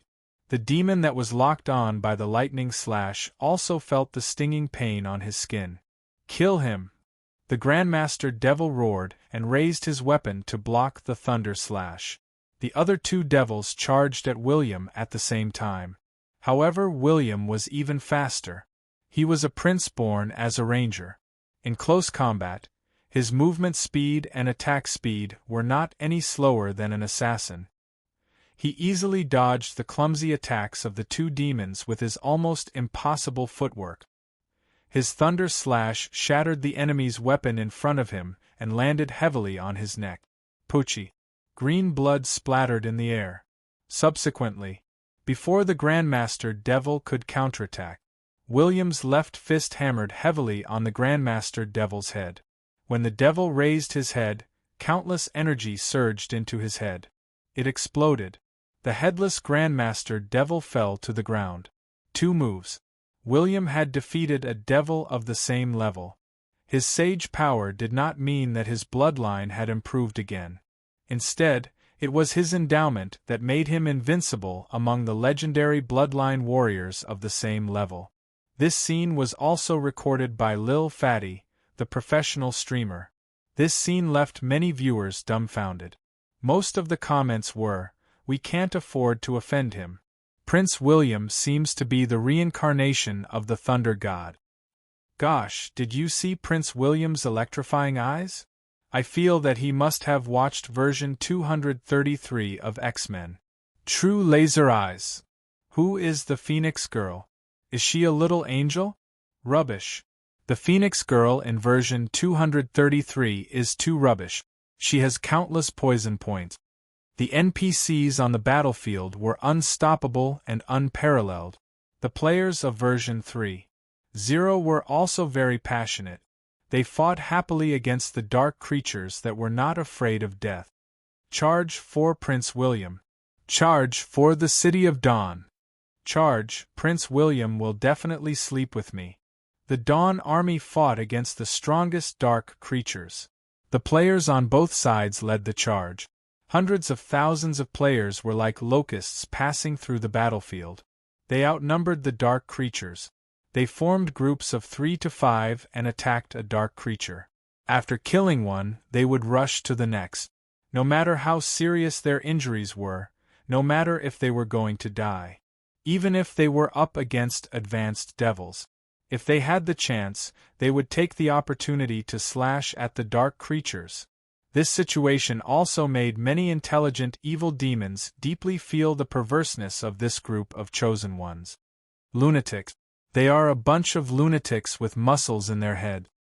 The dark creatures led by a certain advanced devil were all killed.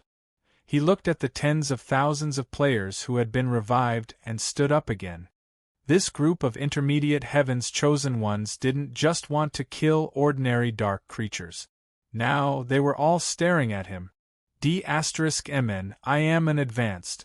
How dare you touch me? The devil raised his sword and was about to attack the players. In the end, swoosh, Legolas suddenly shot an arrow at the devil. The green light streaked across the sky and pierced through the devil's chest. A huge bloody hole appeared in his body. It directly caused him to suffer extremely serious injuries. At this moment, countless players widened their eyes in joy. They drooled and shouted, "Charge, advanced devil, advanced, it's time to kill the advanced. Presumptuous, presumptuous. Ah, you bunch of damned locusts." The advanced devil wanted to fly up, but he was powerless. The arrow had not only pierced through his chest, but the root of his wings had also been hit. Would the players care about the devil's wide-ranging attacks? No. The heavily injured devil only used a few wide-range attacks. The players who used the human wave tactic swarmed forward like crazy zombies. Poke him, poke his eyes, the eyes are his weakness. D*MN, I grabbed his internal organs. I'm going to pull them out. I'm going to pull them out. D*MN, it's so bloody. But I like it. I'll kick his balls. Every word from the players was like a horrifying monster whispering into the devil's ear from the deepest part of the dark world. The advanced devil struggled with fear in his eyes. But his aura was weakening. In particular, he felt as if every part of his body was being attacked. As time passed, the devil closed his eyes in despair. He did not dare to imagine. He really did not dare to imagine. This group of so-called chosen ones must be monsters from some horrifying world. The appearances of humans, winged people, and elves must be the disguises of these horrifying monsters. The moment the high demon fell to the ground, the players cheered wildly. I killed him. That was the last drop of his blood that I had. Ha ha ha, I snatched his helmet. Me, a high-level demon's black elemental treasure sword. Holy shit, a high-level epic weapon. Damn it, I thought I just randomly grabbed some equipment, but it turns out to be a bunch of intestines. Don't throw away the intestines. Get some evil demon blood and try filling it with a blood sausage. That's true. What if it's edible? F***ck, F***ck, they're robbing the body, they're robbing the body. Slow down, leave some for me. The players were overjoyed that they had killed their first high-rank demon. In just a dozen seconds, they had dismembered the high-rank demon, leaving not even a hair behind. And this scene. It was also seen by many grandmasters and high-level demons. All of them felt a chill in their hearts. Even some of the little demons who had just come out of the dark world and wanted to make a name for themselves were so scared that they almost wet their pants. They really had the thought of going back home because the continent was too dangerous. What should we do? Why are you still here? A Grandmaster Demon couldn't help but ask. The Lord of the City of Dawn is already in power. We can only kill him during the second darkness invasion. We can only retreat now. An advanced demon nodded with lingering fear. Although we might die if we go back, it's better than being dismembered by the terrifying Chosen Ones. If we die here, our corpses might be roasted by the Chosen Ones when they return home. Sigh, I'm thinking about it. Even if we die, we have to return to our root. Let's retreat. Let's let this group of trash fight for us for a while. Let's go. I hope that when we return home, before the Lord orders us to die, I'll be able to eat my grandmother's lizard meat pie. It was my favorite when I was young. You like lizard meat pie too? Yes, the more rotten a dark lizard is, the more delicious it is. We're kindred spirit. A portion of the demons retreated. Without the demons as the supervisors, the dark creatures were slowly losing ground. They became a group of defeated soldiers who only knew how to escape. In just a few hours, the Darkness Devil's den on the Massacre Plains was completely uprooted. This stopped the problem of the dark creatures increasing. Only a group of middle-level and low-level dark creatures were left. However, these remnants could be dealt with by the players. It was a great victory. The players had witnessed the power of the City of Dawn in various aspects. At the same time, they also realized that they were lacking in certain aspects. Hence, just as the players were planning to become stronger, they were still discussing why Prince William did not plunder their gold coins. The Dawn mercenary team's exchange list suddenly refreshed with hundreds of items. But today, the Lord of the City of Dawn gave an order. Everything in the arena was discounted by 20%. Gosh, there's so much middle-level equipment. It's so cheap.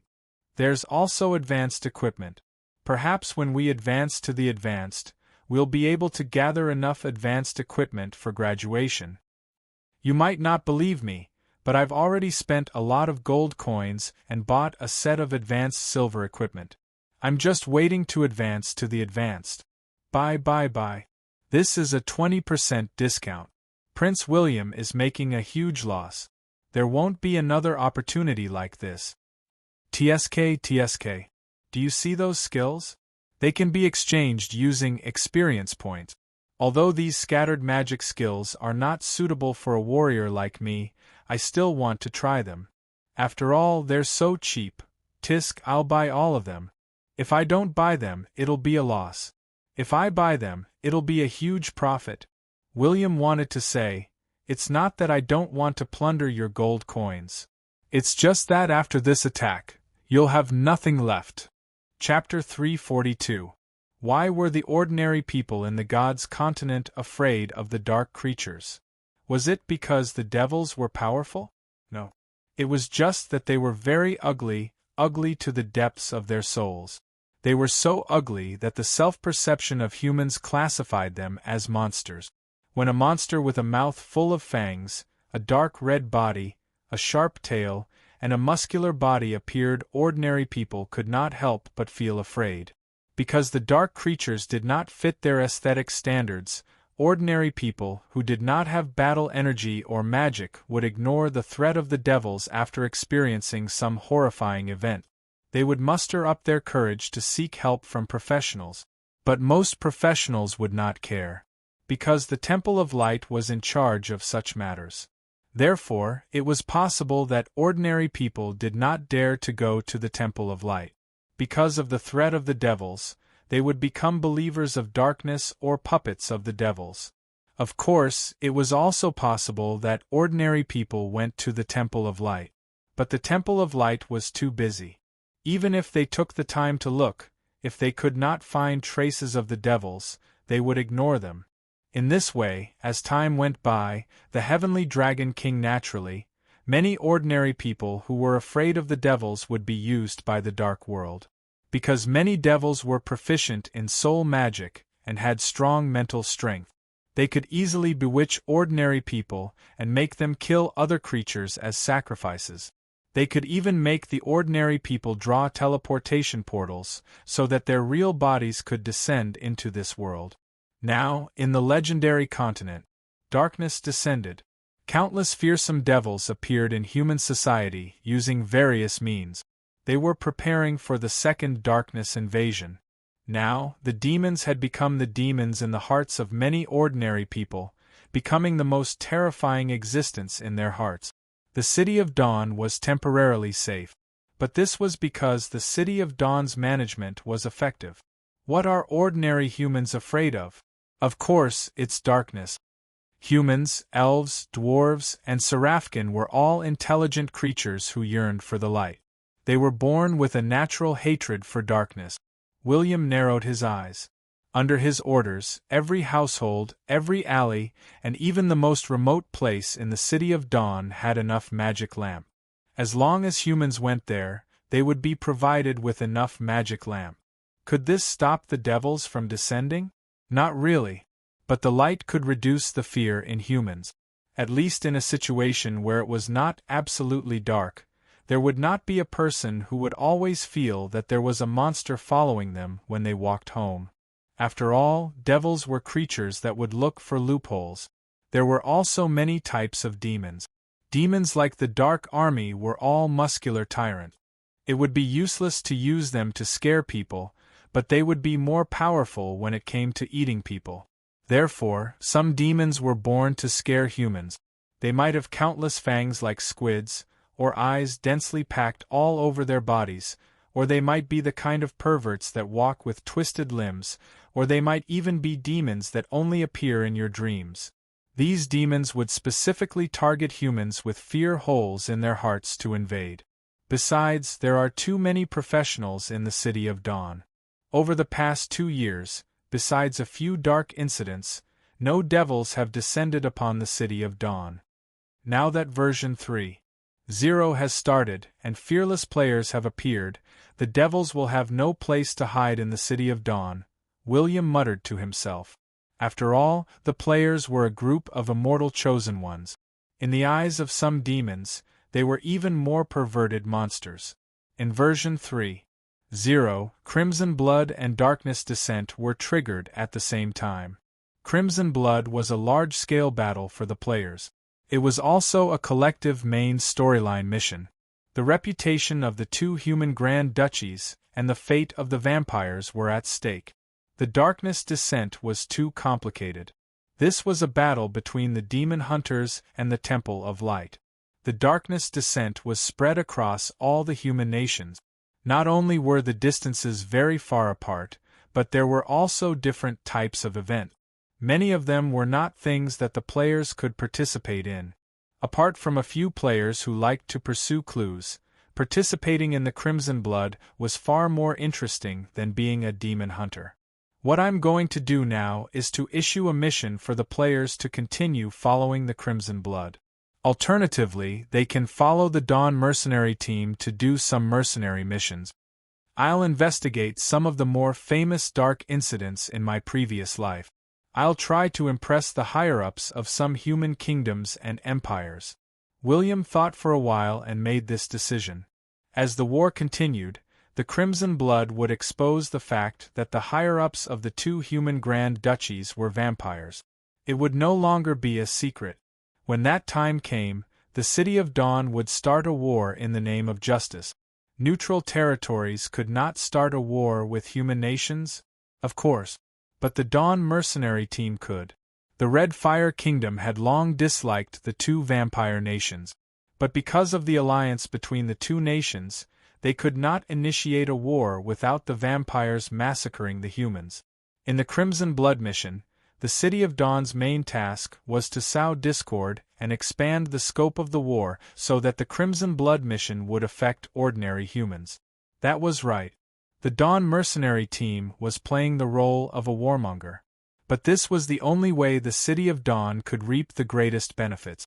There was no reason for William not to do this. But William did not need to follow the players to complete this lousy mission. This was a complete waste of time for the prince, who had just finished plucking the sheep and almost made the players bleed and lose their flesh. After all, I've become stronger again. Not only have my characters increased by 10 levels, but my battle energy manuals, magic hair manuals, and various skills have also increased. Now, even if I encounter some top Grandmaster professionals, I won't be too worried. In that case, a troublemaking quest like Crimson Blood would be perfect for the players. William drank wine on the second floor of the balcony. He looked at the players downstairs and pondered. If I take the initiative to participate in those famous dark events, I will definitely attract the hostility of the Dark World and even the Viscount of Darkness. But now, the City of Dawn is no longer a small city. This neutral camp has 200,000 soldiers. In terms of combat power, it can be compared to 1/3 of the human nations. Then, it's decided. William stood up on the balcony. The sunlight shone on his confident smile. Many players who were secretly watching screamed again, "Prince William, look at me, look at me!" When the cute little fairy passed by and saw this scene, her firm 36D suddenly trembled. Her eyes twinkled like little stars as she exclaimed, "Oh my God, His Highness's side profile is already beyond the imagination of mortals. Why is His Highness getting more and more handsome?" A tall male player with the ID, "I have chest hair," suddenly laughed foolishly. If Prince William becomes a gigolo, he will earn a lot in a day. When the surrounding ladies heard this, their eyes instantly lit up. But they scolded him again. "Get lost, you shameless B****starred. Scum, scum. You even dare to fantasize about Prince William. Serves you right that you still have a set of intermediate silver equipment." I have chest hair shrugged and stroked his chin. "Do you think I will say that I'm saving money in the intermediate, but I have a set of advanced gold equipment at home? Yesterday I received 10,000 gold coins. If I don't take advantage of the 20% discount, I will be a fool."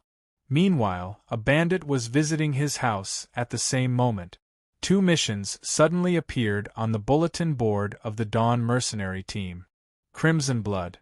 In the distant northern human nations, in the territories of Emerald Grand Duchy and Lanyu Grand Duchy, there is a lot of news about vampires. They seem to be fighting for a legendary treasure. The Great Lord of Dawn is very interested in it. Because of the Battle of the East Sea Metropolis, he is extremely disgusted with vampires. Mission Introduction. The Lord of the City of Dawn hates vampires. Every vampire can be exchanged for a great reward. However, he wants to obtain the legendary treasure or the clues to the treasure. Mission Difficulty. S. Mission Completion Rate. 0% Mission Direction. It is rumored that the location of the treasure is divided into 4 maps. When the 4 maps are gathered, the legendary treasure can be found. The Great Lord of Dawn already owns 2 maps. Every time the Chosen Ones find out the owner of a map, the mission completion rate will increase by 30%. Mission Requirement. You are already mature Chosen Ones. The Lord of Dawn is looking towards the north. You have to create chaos in these 2 nations and make the war between vampires known to everyone. The degree of chaos in these 2 nations will determine your final reward. Mission Reward? Equipment Reward? Contribution Point Reward? Gosh, there are vampires in the legendary continent. Why didn't I know?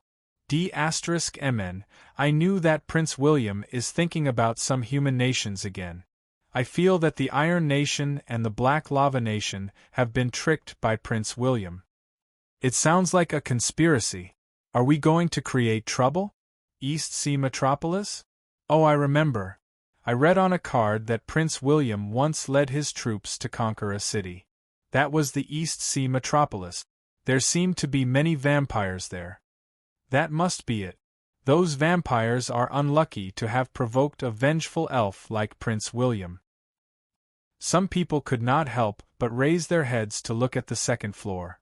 The player who had just spoken swallowed his saliva. Indeed, when he raised his head, he discovered that Prince William was looking at him expressionlessly. As for the second mission information, it was not a big deal. It meant that players could follow NPC mercenaries to other nations to receive various guard, attack, and escort missions. However, there were clear restrictions on participating in these missions. They could not maliciously damage the credibility of the Dawn mercenary team. Violators would be expelled from the Dawn mercenary team. They would also be chased out for 100 years. TSK 100 years. If they could kill players, the game would be over. That was the only piece of information.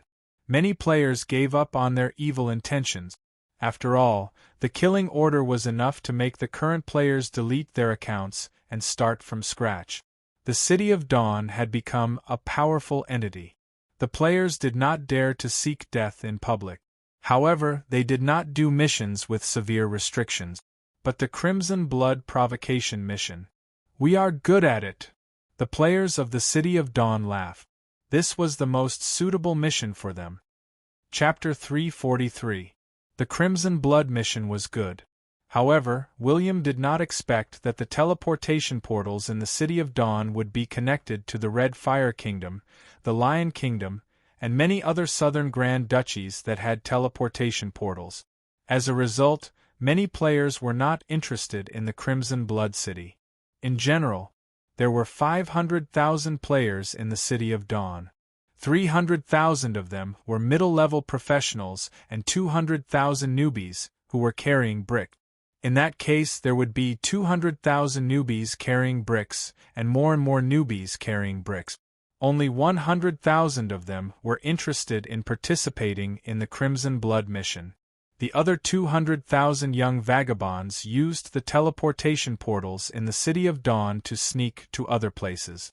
After all, the players had discovered that the City of Dawn was rich and had a powerful background. Of course, they wanted to use this identity to go to other kingdoms and grand duchies, accept some missions that they could do, and explore more interesting areas. They wanted to experience the local customs of various kingdoms and appreciate the beautiful scenery that they had never seen before. This was what the players liked to do. Similarly, some players liked the sea and liked to conquer it. There was even a player with the ID, the strongest merman in history. He even formed a guild and raised funds to buy a Grandmaster warship from William. He wanted to experience life in the sea. The Stormy Island and the Merman Island were also popular destinations for many players. Even the East Sea Metropolis, which did not have many monsters, was a popular destination for tourists. Even the Dawn College, many players shamelessly wanted to enter the college to study. William could not reject them, because the Gods game had such a set of rules. Players could obtain some additional four-dimensional attributes by going to school. They could also reduce the experience needed to upgrade battle energy manuals and skills.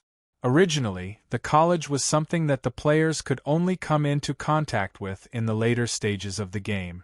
At that time, it could reduce the burden of experience for the players to upgrade.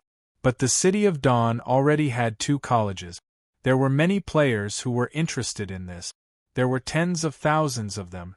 Perhaps they had played truant when they were young. They had played truant to the point that they missed their school days. Of course, William would never reject these rich children who loved to learn.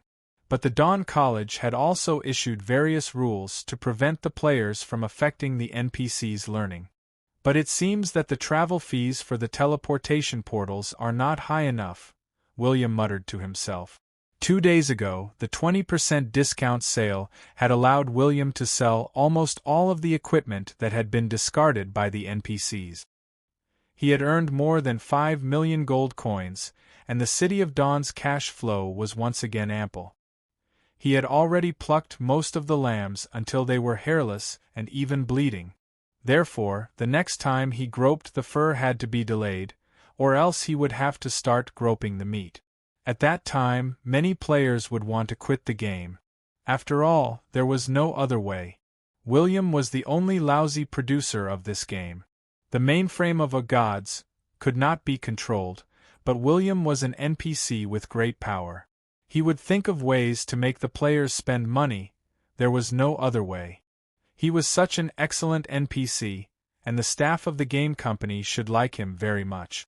Hence, they would have to wait for at least 2 to 3 months after version 3.0 before they could do it again. This way, they would be able to increase their travel expenses. Not only would they be able to reduce the number of times they had to use the teleportation gate, but they would also be able to earn back the magical energy crystals they had spent. Now that the players' levels are considered high, they like to roam around, so it's normal that they don't participate in main storyline quests. Ever since version 4.0 in my previous life, I haven't done many main storyline quests. After all, freedom is the most interesting aspect of this game. Main storyline quests never restrict the player's actions. Unless the City of Dawn, which is the player's faction, is threatened or attacked by some external enemies, the players will become excited and think of their hometown. William stroked his chin. However, 100,000 *T-stirrers can completely ruin the Crimson Blood mission. The small number of players can also reduce the burden of my mission rewards. When the time comes, I can join forces with the Red Fire Kingdom to loot the Emerald Grand Duchy and Lan Yu Grand Duchy. The City of Dawn will still benefit greatly. But the City of Dawn still needs to work hard to develop and become stronger. Otherwise, when the players start to explore other regions, they will have the idea of changing factions. William sighed. The players were a group of ingrates. As long as the area of influence of their faction was not large enough, their reputation was not good enough, and their background was not strong enough. When the players went out to play, they would gradually have the idea of changing factions if they could not feel the respect of others. Although the players would not leave their faction and attack them, it was better to avoid it. Of course, this situation would not happen in a short period of time. At least, it would only happen when the players became advanced and grandmaster in large numbers. When William thought of this, he secretly made up his mind. I have to become stronger. Only by becoming stronger can I control the situation. I don't intend to make the City of Dawn a beginner's village. What has Prince William been doing recently? I haven't seen him for a few hours. Angry Fatty was a little sad. It had been a whole day, but Prince William had not asked him, the professional cameraman, to go out for a stroll. Could it be that Prince William had another dog in mind? Damn, he could not tolerate it. When he found out which live streamer dared to snatch his position as the top streamer in Gods, Chongli Jyoga did not know what Fatty was thinking. He sighed and said, "Who knows? I can't even lick his boots now. It's sad." Where are we going now? The game version has just been updated. There's nothing much to do in the club. Let's go and farm in the wilderness.